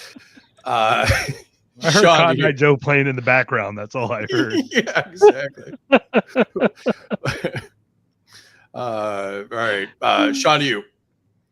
Should politicians be banned from traveling to foreign countries while in office? No, that's silly. People can travel to whatever they want. Like, as long as it's not like nefarious business, who cares? You know what I mean? Like, I go traveling, you go traveling, everybody travels. So like, what does it matter if they go to, some foreign country somewhere, as long as it's not American business? It doesn't matter. If it's American business, it's a problem, because what the hell are they doing over there? Why are they over there? Stuff like that. But as far as just traveling in general, who cares? As a matter of fact, I hope all of our politicians, I really do hope all of our politicians take a trip to Iran without all of their security and just go walk around there. That's what I hope. They can go knock themselves out. Felt like I set you up for that one. You didn't go where I thought you were going to go, but maybe that's a good thing too. So, well, I don't want them to go to the other country. That's their friends. Yeah. You mean humping the wall? That's where they all just were, though. That's where the question came from. So. Well, yeah. Oh, did you guys see Mitch McConnell on Fox News about that? Where he's like, I remember when 10% of our Congress would go at one time in a beautiful effort to show our support. And I'm like, oh, that's a brag? That's a brag, dude. That's a brag. I'm out. Shut up. They took a group picture. I mean, it was like a field trip, right? And all paid for. And yeah, it's crazy.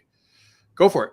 I mean, if you're going to wear the hat and kiss the wall, you are a traitor. That is treason, period. That is not what we are about. As a matter of fact, Judaism and Christianity don't mix at all. They are total opposites, period. I don't care what anybody says. The Christian nationalists can be mad at me if they want. I'm very much a Christian, but the people who say that Jesus is burning in shit in hell are not an ally to America and or Christians, period. The only people that get to touch the Liberty Bell nowadays are visually impaired people. We don't even get to touch it anymore. They're humping a freaking wall halfway across the world. Yep. See, that was the answer I was expecting there, Shaun. So you did. I didn't specify, going traveling, whatever. We all travel. That's where I was at. Like, I didn't think of that. But yeah, if you're wearing the hat and kissing the wall, you are a traitor, period. Let's see here. We've got minus 100 to Amity for giving Zach negative points. Grumpy says you can't be an Appalachian and a Southern. That's dual citizenship. What's a sovereign free country? Who cares? I just want a divorce. Yeah, I think national divorce is underrated. Minus 100 Mark for not saying that politicians deserve a rope. 100 to Mark for getting lost. That was very libertarian of you. Yeah. You can't be a libertarian and anarchist, Grumpy. That's dual citizenship. No one panders better than a politician. And minus 100 to Shaun for the collectivist rant. All right. Mark, to you. Category is security risks. Should foreign data collection on U.S. citizens be outlawed? This is a Casey question for you. On a broader scale, all data collection should be outlawed. Yeah. Okay. That's pretty easy. I mean, we're talking about, okay, so to educate people who are new to this stuff, there's this thing called Palantir. And allegedly there's this group that we signed with them to collect our data and to put it in these boxes using AI. In addition, the big, beautiful bill had this thing in it about AI not only not being allowed to be banned from states using it. And we're talking decision-making AI, not just like AI to play with, like to do a ChatGPT outline of your book report. You know what I mean? Like big time, like decision-making. The states were not allowed to ban it. That was in the bill. Thank goodness we got it out of there. These things are all control mechanisms. No. I think I should get points there for knowing you were going somewhere and just sticking with you there. So that points to me. Like a rodeo? That works. 8 seconds. You held on for 8 seconds. Yeah. I had my fingers crossed. I'm like, he's going there. He's going there. All right. Travis, to you. Should foreign cyber attacks be treated as acts of war? 100%. But the issue is, how can you prove where they came from? Because, I'm not the most technologically literate guy in the room, in pretty much any room, because I talk to trees. But the the thing is I still understand what a VPN is. So, when they shut down our pipelines, sure, we should treat it like an act of war because they could cause quite a bit of damage and hurt people that way. But it's yeah, so it should definitely be treated as an act of war. But the thing is how can you possibly prove it? You know what I mean? Like anybody who with the ability to do something like that, they're going to have the ability to cover their tracks. All right, Shaun, to you. Should foreign nationals be banned from sensitive government jobs? Yes, absolutely. If you're not born here, you don't belong in our government, period. No ifs, ands, or buts. I don't care. If you're going to wear a turban on your head and try to work for a Christian nation, no, absolutely not. We're not going to do this because this is what's happening right now is people like Ilan Omar and Rashida Tlaib come in there with their bullshit and they get people riled up saying, oh my God, we gotta conform to these people. No, you can't go anywhere in the world as a Christian and be like, no, I'm going to be offended, or you can't play that song, or you can't do this out in the open, or blah, blah, blah. You can't do that. They'll chop your fucking head off in other countries for trying to do some shit like that, for real. So why do they get to come over there and or come over here and do some shit like that and then end up working in our government? No. If your alliance isn't to this country, you don't belong here in our government, period. Did you see the other day where one of them said our president and she was talking about Somalia? Yeah, see, no. And that's the other thing. It's the same thing as like dual citizenship and stuff like that. No, where's your allegiance? We don't know where it's at. Obviously, it's not here. Obviously, it's not here. Like Rashida Tlaib is here in Michigan, where I'm at. And she can't even denounce Hamas. Not saying that whatever, but, hey, that's a problem.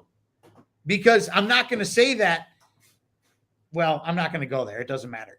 But she's wrong. She is in the wrong, very much so. Like, you cannot be a part of a system and work for another system. It's the dumbest shit I've ever heard in my life. But America seems to love this shit and be like, well, we need to have more diversity in our blah, blah, blah. No, we don't need diversity for shit. If you're not born here, you cannot work in our government. If your allegiance is to another country, you cannot work in our government. Get the fuck out of here with this shit. Enough. We've had enough. All right. Let's do a couple more here and then we'll wrap it up. Keep the chat going. Repost it one more time if you don't mind. This is a great conversation. All right, Mark, to you. Categories: foreign corporate ownership. Should foreign companies be banned from buying U.S. farmland? I think in order to keep a nation, foreign entities should have no purchasing power within our borders. Okay. All right. Well, and Bill Gates shouldn't have any purchasing power within our borders because he owns all the potatoes for McDonald's. All right, Travis, to you. Should foreign corporations be banned from U.S. defense contracts? That's a tough one. I'm going to say no, because if they make a better weapon and we want to buy it, go for it. But at the same time, they should have to handle quality measures quite a bit. We make all of our own weapons here, though. That's the thing that gets me. Why would we need to? But because, I mean, who are we going to buy weapons from? Russia? No. China? We shouldn't, because they're communists. Iran? We don't need exploding goats. India? We don't need poop bombs. So, I don't think so. Have you been on an Indian train on the roof of it? No, I know I haven't, and I'm very, very glad that I haven't, because it's just downright unsanitary. Exploding goats and poop bombs. Luckily, I don't think those are bannable words. So I'm trying to be creative and not get you. They will be now. Next week they'll be. But we got it in. We got Don't it. forget about the Well, Pacers, bro. well, Don't- like one of my favorite historians says, Fat Electrician. He says it's never a war crime the first time, and it's never a bannable offense the first time. Oh, there we go. All right. Shaun, to you. Should foreign ownership of critical infrastructure be outlawed? No foreign entity should have any ownership in this land of any infrastructure or anything like that. We have to knock this shit off. We have to. This is insanity that this is even a thing. Like, these are questions that have to be asked. And you're asking good questions, but it's insanity that they have to be asked. Like, we are here in the United States of America. We should be doing our own infrastructure. We should be doing our own monetary system. We should be, and as a matter of fact, it shouldn't even be like a federal thing. Each state should run as it sees fit, period, without any foreign influence. We cannot have all these foreign countries involved with our nation. This is part of the problem.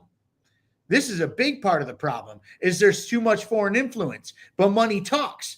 So you're going to line the pockets of these politicians. Everybody has a price. It's hard to not say that. Everybody does have a price. But no, like, enough of this shit. Like, no more foreign countries involved in anything in America, period. Unless it's going to be a business agreement where both sides are mutually benefiting from something. All right. Mark, to you. Category sanctions. Should sanctions automatically expire after 12 months? Sanctions are an aggressive act and against the non-aggression principle. I am not for sanctions of any kind. But if there ever were sanctions should not be for months, for 12 months at a time. They should be evaluated much sooner, maybe daily even. And at all times, there should be phone calls be made between the delegates of each country trying to make peace in whatever way possible. Good answer. Travis, to you. Should all sanctions on Russia be lifted? I would have to agree with Mark. I think sanctions are an act of war. I think NAFTA was an absolutely terrible and horrible thing because it gutted our economy in favor of the world economy. And sure, there should be trade, but like, I'm really not sure what form that should take, because there's a lot of problems with protectionism, and then there's a lot of problems with the alternative, trading and letting Chinese slaves build everything. Because their lives are so miserable over there. They got to install nets on the side of the building to catch people from jumping off. Yeah, I would definitely say lift all the sanctions, because the only real reason they exist is because they're an economic competitor that we're afraid of surpassing us in the world market. It's really just to try to prop up the petrodollar, and the petrodollar status is the only thing that's keeping us afloat, so to speak, on the world stage. All right. May I add to that? Sure. Yes, Ann. Not only has it done that, but it's pushed other groups to maybe even urge more BRICS or other foreign currencies. The petrodollar is becoming less and less the standard. It's like on this really weird teetering edge as well. It's kind of an interesting thing how they do that. Yeah, like Russia and China are historical enemies. Like, I forget exactly what they call each other, but communists call them Soviet revisionists or something like that. Basically, it's a Chinese way of saying that's not real communism. You hear every communist say it. It's nonsense. But then you got Russians. They're pissed off about the Chinese doing random things.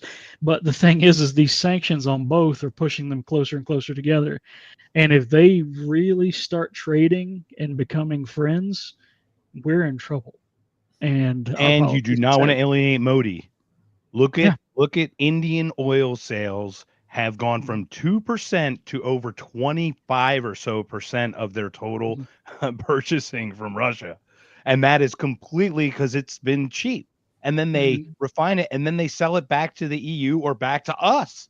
Yeah. And then we impose tariffs of 50% on India, right? As another penalty of some sort. And then accept countries who refine oil and then bring it to the United States, sell it to the United States. Those aren't under tariffs, but everybody else is. So that's such a great way to really push for free market and really open up these markets, right? No control, no pushing on the scale, right? And how these sanctions work for Cuba for X years, right? And I leave it there. Well, you also bring a great point because like there's ways to get around all the sanctions, like India's playing the middleman, but then you get more close to home. Dick Cheney and Halliburton, they were selling and dealing weapons with Iran the entire time there were sanctions on Iran, and nobody ever busted them for that. And they're all chanting, "No one is above the law." Yeah, everybody's above the law. Like just anarchy's a state of mind. You know what I mean? Travis, you got points for having ghosts in the background. You're very brave. That's my wife. She's sneaking into the bathroom here. Oh, but then you also lost points for having a walking arm behind you. So, so you broke even. So. Well, see, I got this house really cheap. They told me that there would be a few extra people living here. Nice. Yeah, you can't get rid of them without an exorcism. So. Yeah, with your political leanings, though, they won't get counted extra in the census, though, I think. So that's it. Yeah. Yeah. All right, Shaun, to you. Should sanctions be banned as a political weapon? Yes. Yes, they should, because sanctions don't necessarily hurt the system that they're going after. It hurts the people. And most people aren't into what's happening, what their world leaders are doing. You're seeing it in Israel right now. Like, people are not happy with Benjamin Netanyahu.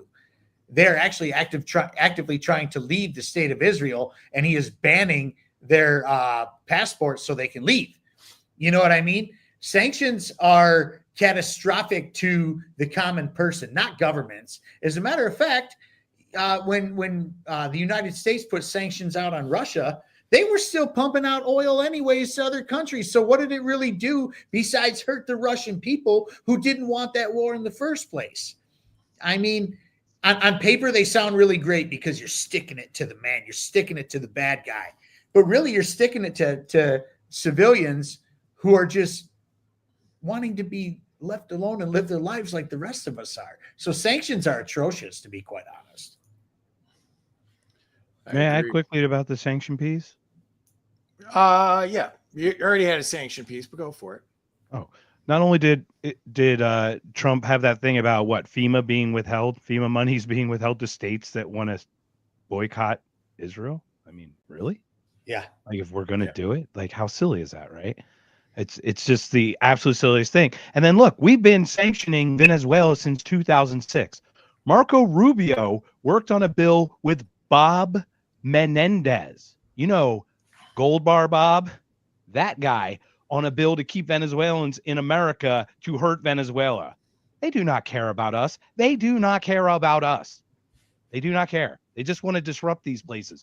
They displace these people and they come flooding all these other countries and screwing them all up. Yeah, all these things affect the poor. And I think that's one of the things that people don't realize. Like, it'll just affect the poor. So they should put that in there. Should we sanction the poor of these countries? Or, right. Should this law in America apply just to the poor? All right. You guys got a few extra minutes because I got a couple bangers here that I'm good. Yeah. Okay, cool. I got all right. So I think it's Mark, to you. Categories: ending endless wars. Should military exit plans be public? I would like to start by saying I would prefer that we don't have military entrance. But if we were, I understand the argument about making them public as specifically public as like a way to be attacked or something. So it would be very callous to be like that about it, but to say we are leaving wouldn't be the worst thing. And then just do it without like announcing exactly word for word what you're doing. Yeah. I think you got where I was going, that, there should be a plan, not just, we're going to go there for 20 years, come hell or high water. Oh yeah. Right? Okay. Yeah. There should be a purpose. A structure to it. If you have any kind of way, first of all, declaration of war by Congress. Once again, Dan McKnight will be on Thursday with Defend the Guard. Very vital legislation in multiple states, including Arizona right now. So it would be great if everybody could support that. It would be awesome. Thank you. Because it's vital to not have, Congress must declare war. That's just the absolute long and short of it. Great point. Travis, to you. Should we end drone strikes abroad? I want to say yes, but I can see how they would be useful in certain situations. I think Congress should have to declare war first, but the enemies are going to use drones, so we should too. Any weapon the enemy is going to use, we should too. Period. That's just warfare. No, and I'm not. I don't want to feel like I'm. Yeah, that's a tough question because, like, why would you deprive yourself of a weapon that the enemy is going to have? It would go back to Second Amendment debates. Why should I give up my guns even though I've never hurt anyone when the bad guy's going to have them? Right. Makes sense. Are you cool with us having a fleet of drones? Just curious. I'm sure I know the answer to that. I think everything up to and including open carry of nuclear weapons should be allowed by U.S. citizens. Period. Like, to quote Patrick Henry, guard with jealous attention to public liberty. Suspect everyone who approaches that jewel. Unfortunately, nothing will preserve it except for downright force. And when you've given up that force, you are inevitably ruined. This was one of our founding fathers. This was the first governor of Virginia. Like, he knew that no matter what government they designed, it would eventually turn corrupt, and it has. And the only real way to keep the government in check is guns. Period. Now, take a look at Appalachian history, for example. Did you know that only one amendment in the history of the Constitution has been repealed? Just one amendment. And that's the 18th Amendment. That's prohibition. The feds marched in up here trying to tell us that our way of life for the last 1,000 years was illegal now and we can't do it and they'll kill us for it. So many feds got shot, disappeared, and dropped into Appalachian caves that they got scared and went home, and they changed the Constitution. You're welcome from Appalachia. Hell yeah. Hell yeah. There you go. All right, Shaun, to you. Should we stop military training of foreign forces? Abso-fucking-lutely 100%, dude.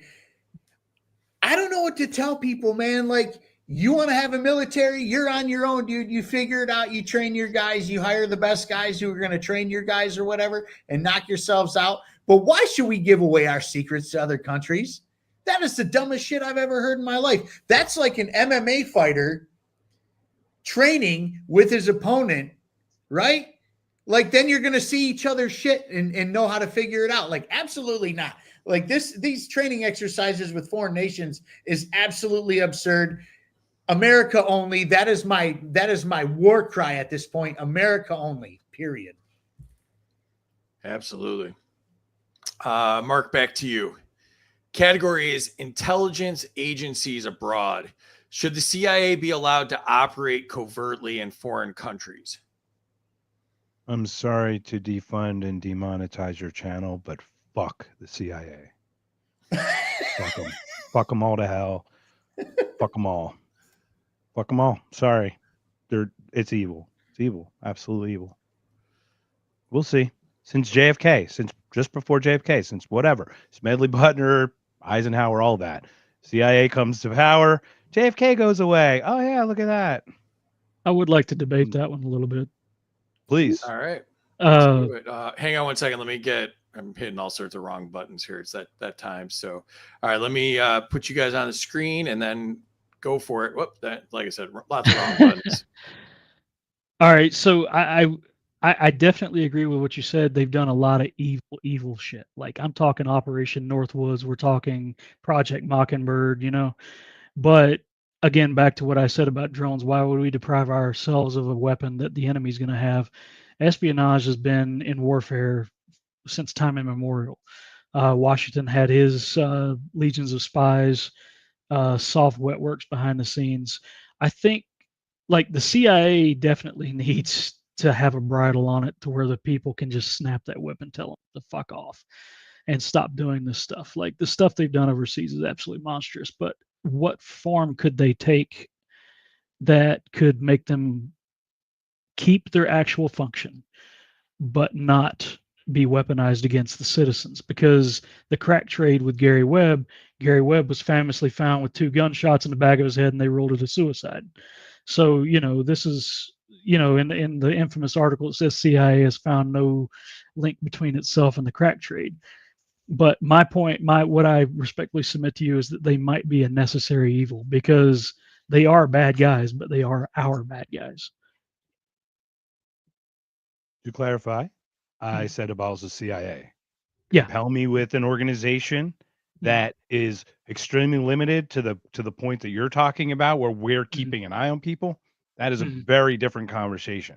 Where I was specifically talking about the CIA as it is. It's become a very corrupted apple. I don't think it can be unwound. I don't think the bell can be unrung at this point. It's just gotten to that point. That's just and that's a pure opinion, obviously, but yeah, give me something that obviously we need to know what's going on. But I think, once again, if we were friends with nations, how often do people spill the beans when you're having a beer at midnight? 1 in the morning. Like, imagine 2 consulates, absolutely. right? You got a great relationship with the Iranian consulate, and you guys go out for a beer or whatever, and you're hanging out, you're a hookah or something, and then all of a sudden the guy tells you something that they shouldn't have said 3 hours into a conversation. I mean, absolutely. it's that kind of stuff. So like, I'm trying to take. I used to be a grade A neocon. I'd like to try the honey approach for once. Can we try that? Can we try that? I can concede that. Yeah, sure. Absolutely. So, but excellent points. Yes, sir. To what you're saying. Don't want to deprive yourself of a weapon others have. All right. All right. So that was Mark. And so this one's to Travis. Should the CIA be banned from regime change operations? Ooh, that's a tough one. Because historically, I would say we go back to the Barbary Wars under Thomas Jefferson. His plan was billions in defense before a penny in tribute. And what a lot of people don't realize is those the Barbary states, they were tributaries and vassal states of the Ottoman Empire in North Africa. And our first regime change war was to sit a guy's brother on the throne of one of those Barbary states in North Africa that would allow our ships to pass unmolested. This is where we get terms like leatherneck from, because our Marines would go over there and they would wear leather straps on their neck because it would protect you from the saber slashes. So I can see why they would do it, but I don't, because like in the Barbary Wars, we needed to protect our ships. You don't touch America's boats. Nobody gets to touch America's boats except Israel, like the USS Liberty. But, they were waylaying our pirates. They were waylaying our merchant ships, stealing our stuff, killing our people. That's another reason the War of 1812 kicked off. I think that's a weapon that the enemy you would try to use against us, but at the same time, I don't agree with 99% of the regime change wars that they've done. That goes back to our CIA debate just a moment ago with me and Mark. This is not a perfect world, and sure, we need to knock off Barbary pirates here and there, but they just use that constantly. Like they're wanting to do it against Iran right now, and there's 92 million people in that country. That's going to turn into a freaking zombie apocalypse over there if we do that to them. So sure, ban it, but I don't know how we could do it keeping the presidential authority in power, keeping the presidential authority intact, I guess you could say. Once again, I recommend looking up all the color revolutions. Yeah. Shaun, to you. Should all foreign spying be approved by Congress? Actually, can you elaborate on that question a little bit? I Yeah, know like it seemed cut and dry, but I need you to elaborate a little bit. Just basically any operations, on foreign soil with spying and, even digital spying. Well, I mean, at the end of the day, the Mossad has been openly honest about spying on our politicians, all of them, literally all of them. So why not return the favor? I mean, you kind of have to have, especially when people are considered quote unquote enemies, you should probably watch what they're doing before they come over here and try to do some stupid shit. You know what I'm saying?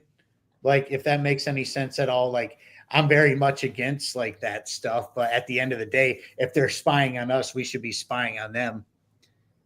We know they're spying on us, so why aren't we spying on them? They're trying to dig up dirt on us or trying to get us in a vulnerable situation.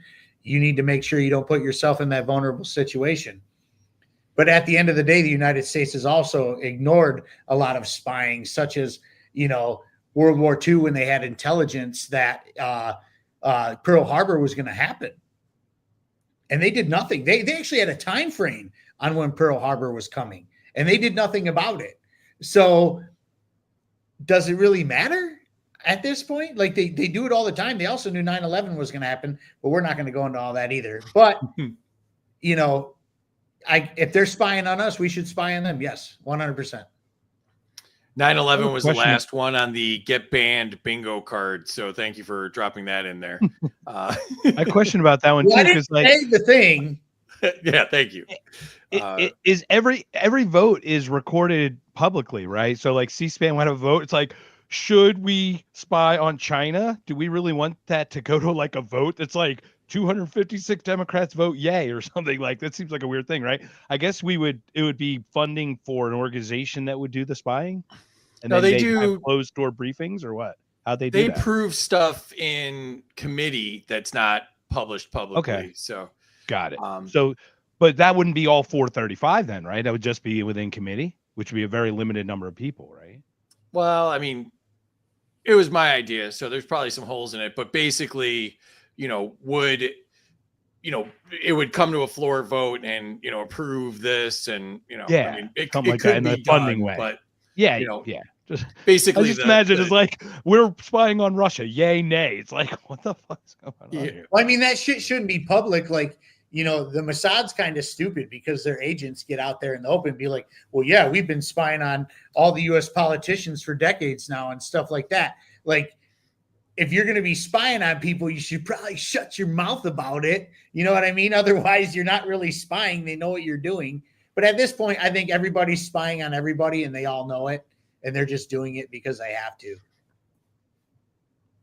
Agreed. All right, last round here. Mark, to you. Should the CIA's foreign operations be declassified after 5 years? Could I ask for clarification after the ending of the operation?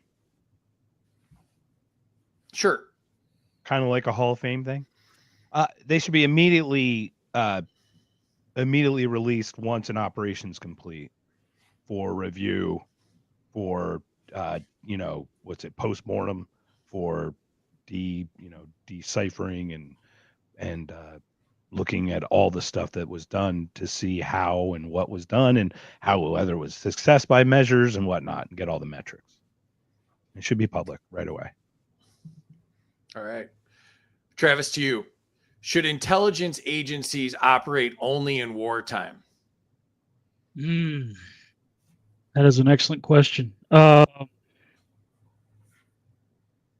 feel like intelligence agencies, I feel like they are more necessary outside of wartime, because in peacetime, that's just traditionally when humans are standing around reloading their guns, eyeing up who to shoot next,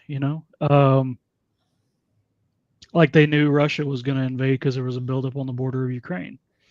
I'm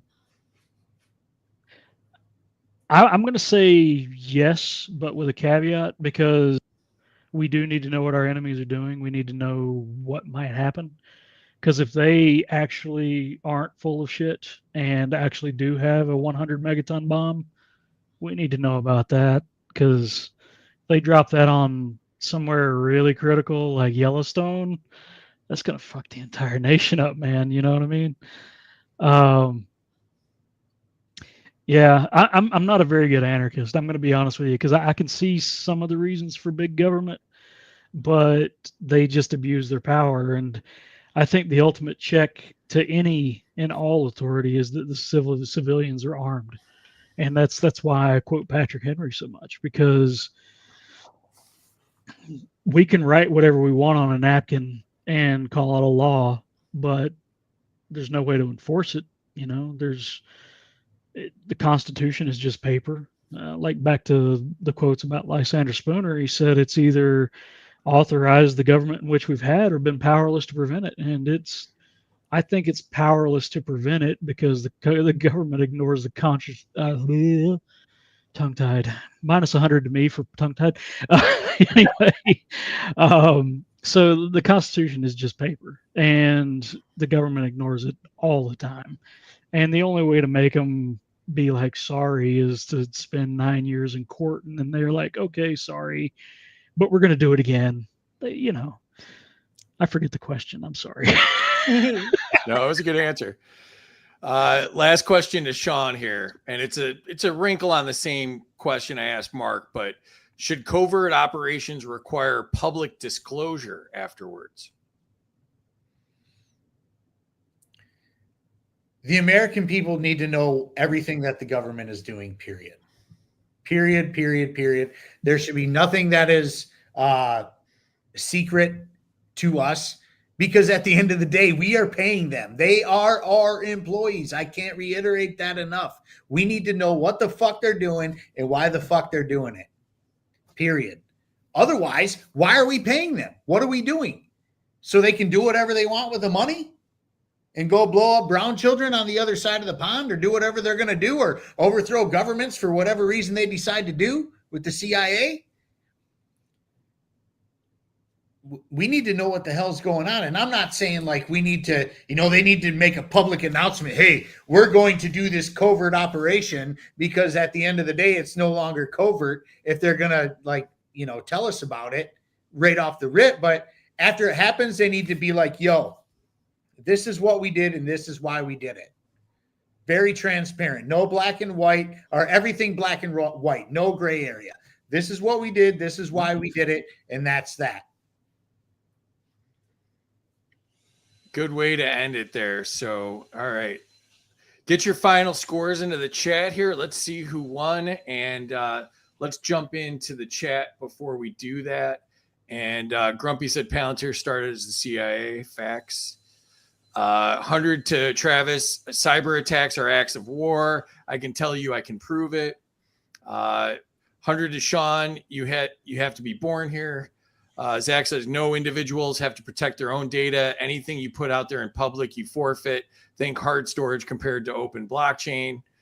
Phil says minus 100 to Shaun for complaining religion with ideological difference in governance. 100 to Shaun, go off, brother. Minus 100 to Shaun for saying Arnold Schwarzenegger shouldn't be in the government. Mark gets 1,000 for being psychic. This is late due. Only American people should own land. 250 to Shaun for selling me a not a real libertarian t-shirt. Libertarian Party of India is actually pretty cool. 100 to Travis for quoting a fat electrician. What would you do if I said China has been far more technologically advanced than the PayPal mafia could ever dream for themselves? Minus 100 to Travis, breaking even, very unlibertarian. 100 to Travis for the walking arm. Lots of banning going on here. Why are you guys communists? Touche Mark 100. 100 to Free for only applying laws to the poor. Rusty Trumpet, welcome. 100 to Shaun for being awake this late on a Tuesday night. Who's Rusty Trumpet? Man, I don't that's know. Rusty. I don't know. I guess it's better than being a rusty trombone. Yeah, that's where I was going with that too. 100 to Mark, Congress must declare war. Minus 100 to Travis for justifying big government actions. Minus 100 to Travis for allowing any drone strikes overseas. 100 to Travis, nukes for all. 100 to Travis for single-handedly ending prohibition. 1,000 to Travis for keeping it in Appalachian. 100 to Travis for Gary Webb. Only the second shot was suicide, though. I'm pretty sure they straightened that out. Oh yeah, totally. Yeah. How you 500 shoot Shaun. the head back. Yeah. 500 Who's Shaun. the guy hanging in the barn with the two gunshots, the two shotgun shots in the chest hanging in the barn?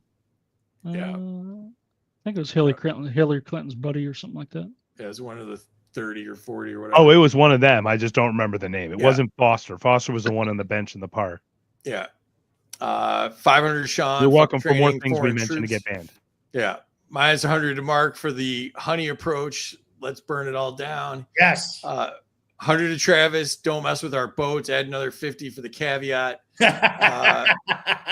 There was no CIA in Jefferson's days, Travis. Minus 100 for the sidestep around the question. 100 for evolved the into first to CIA. say 100 for the first to say ban Fang Fang. 100 to Travis for the super volcano reference.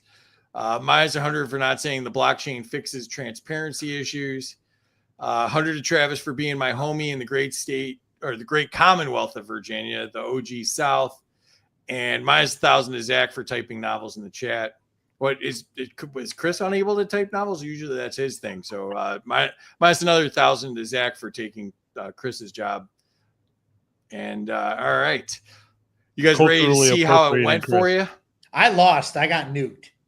I think one of us got nuked as well because Amity nuked one of us. I just didn't see it. I think it got filtered. There it is. Not only are we shadow banned, but we get filtered by StreamYard too. So there's all sorts of weirdness going on with our stuff. So, all right. So let's see how this all shook out. We got Travis with the win, 2,000 points. Well, yeah, So- Travis killed it. And then Mark slightly behind with 1,600 points, and Shaun with 781. The nuke didn't really hurt you because it would have only been 1,481. So, yeah. So let's go to Shaun first. What did you think, Shaun? Third place. I am the bronze medal winner. Sweet. I had a good time. I don't even care that I got nuked. This was great. We need to do more of this, a little lighthearted stuff. Things are way too serious, especially on my end. So this was super cool to do. Like, thanks for having me. This was awesome. And if you guys want to ever find me on X, find me at Buds in Reality with the letter N, like Guns N' Roses. I had to pay homage to one of my favorite bands. And I will be back next month with my show. I am coming out of hiatus. Free said, come on the show. And I said, okay, we're coming back. Not really. That's not really how that worked, but that's how we're going to play it. It was awesome. I love all you guys. This was a great time. Thank you so much. Yeah, let's pretend that we had that foresight because we like to try to time stuff and then we never do it. So, but let's pretend we did it. And Terry puts in all the hard work of getting you all. So appreciate Terry for doing that. Mark, second place. What do you think, bud? I'm gracious again. Thank you just so much for inviting me again. I'm so thankful for being here. So energized after this weekend. Not going to lie. We're getting Dan McKnight this Thursday live, 8 p.m. Eastern time to talk about Defend the Guard in Arizona and other places. It's really vital. Without declaration of war, we will fight to keep the National Guard in the United States. That is what we're going to work to do. I'm so happy that he accepted the invitation to come on to talk with Jason and myself. And then this Monday, 8 p.m., that's our normal time. We have William, I Am For I Am. We're going to talk about AI, how we're going to monetize it, how it's going to work once it replaces jobs, what's going to happen. Should be some interesting conversations coming up. Thank you so much, Terry. thank you so much, Free. Shaun, Travis, so nice to meet you. Yes, sir. Thank you again for having me on here. Those are great guests. Those will be great shows. And Dan McKnight is actually like a really energetic, exciting guy. So, it might sound like a topic that, might get a little bit stale, but he's really got some awesome ideas and he's a really energetic guy. So make sure you check that out for sure. And you guys do great shows. So 100%. Thank you. We're excited. It's the guests. We're just so blessed for these. What I love about this movement as a whole, just in a general sense, is you ask anyone because it's about the message. It's always about the message, not the messenger. So anyone with those messages, they're so happy just to share them. And I'm so grateful that we're in this space where we can have these open exchanges of ideas. 100%. And Travis, you're the big winner tonight. What do you think, bud?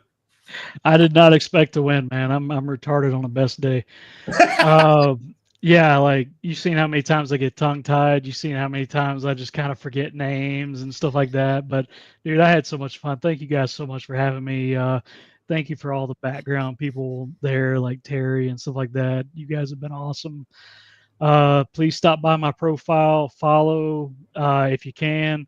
And for subscribers, we're eventually going to start doing foraging days where we all meet up and we just walk around the woods, and I'll tell you about plants and I'll show you how to forage food for yourselves in survival situations. We might even do some camping trips, provided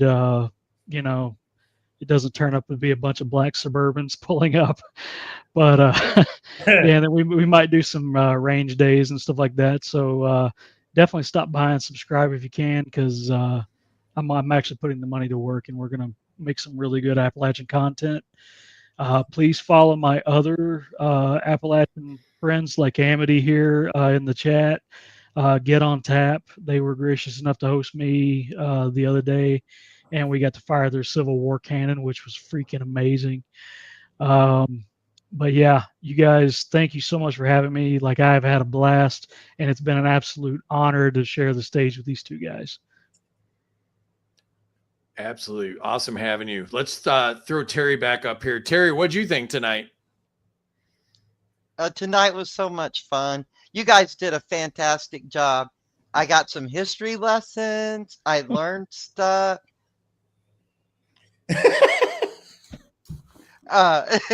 So I really did enjoy you guys. I love to laugh and I love to learn. So it's always a good night for me when I get to do that. I've already got you on my list to come back. Mark, I'm trying hard not to boot you off that list. No, I'm kidding you. How dare you? I had to rib somebody, Free, Free, I was really shocked. You did a good job on the questions tonight. Congratulations. I almost read all of them well, so yeah. I know. That's really I was shocking. Yeah. It was impressive. You need to know that. You wrote them even better this time. Yeah. Travis, I had fun writing Shaun, them for you guys. Travis and Shaun, awesome. Thank you. Yes, ma'am. Thank you. Who Thanks do for we got having me. Friday, Terry? Who do we have on Friday? Let's see. Terry's Magic Notebook says on Friday night, we're going to have Larry Sharp from the show The Sharp Way. We have Ben, the emo Weir. I have to put the emo in there so people know who I'm talking about, right? Emo and Cap. Emo and Cap. Oh, Yep. Forgive me. Please From don't the make a from the clip of never this. talked about New Hampshire LP. So And I actually have that down. He's from the Yeah. New Hampshire I LP. just hung out with Ben a couple weeks ago. yeah, he was All up right. in Michigan. He did Yep, it. he was at Just got MPLF. up I got there. to And, kick it with Ben a little bit. Yeah. I And was then- jealous that I missed that. And we have our very own and my favorite chat person, Carl, otherwise known as the Scientific Libertarian, the one who's been making you guys laugh tonight. So it'll be a great show. It'll be an interesting show, and I hope to see everybody there, right? I tell you who you need to have on here, and the dude just tickles my funny bone. And he hasn't got very many followers. He's only got like 9,000 followers. But dude, this guy is an absolute treasure to the libertarian community. His name is Spit it out, Travis. I'm sorry. I thought you were talking about me for a minute, but The retard's Yeah, coming out, yeah. Travis. Come on, spit it out. Let's yeah, go. give me Come just on. a second. Today, Junior. I know I'm so bad with names, dude. You're like, Uh, he's now- the greatest now- guy in the now world. Travis He's is- fucking amazing. now Travis is lost. We'll yeah. have to redo the Yeah, standings. Travis just Travis, lost a Right. bunch of points. Travis, dear, here's a personal invitation. Namrock. Oh my! This dude memed so hard that he got the Department of Defense to be like to respond. Oh my He's going- gosh. because like I try to get him followers every chance I get because this dude is so good at the meme warfare. Like they moving the Nimitz carrier into the Gulf of whatever you call it over in Iran, and like it was supposed to be decommissioned next year, right? He makes a meme that says "sink me" on it because the ship's going away anyway, and they're trying to start a war. So, yeah, he makes a meme, and the Department of Defense fucking responds to him. Just That's imagine right. memeing that hard. Do I follow this guy? I need to follow this guy. That's Yeah, his name is Namrock. What's he get in Namrock. our chat? Is Travis? Are you in our chat? Retard News Corp. We'll get you in there. I don't think so, but We'll yeah. get you- we've got some meme monsters in there. They are All just right, really I'd be honored to so, join. but- Welcome. Yeah, for it's sure. it's underscore Namrock underscore. I just followed. So Yeah. So yeah. Lots of good people out there, and that's what is so fun about doing this show is I get to have 3 awesome folks like you on every time we do this and make friends and get your messages out there. And then the chat's just amazing, and they lots of great people in there. I hope you're following each other as we go through the show. Just really cool stuff. So and then I just want to say one more time, make sure you're following me and Terry. I'm at Freedom for Us for All. Terry's at Bats T76. And we've got the shirts up on freedomsuperstore.com. And like I said, great show coming up Friday. Thank you so much, guys, for doing this. This was an absolute blast. Such a fun way to spend a Tuesday. And thank you to the chat. And we'll see you Friday, 8 p.m. Eastern. So hope you can join us. Good night, y'all. Peace.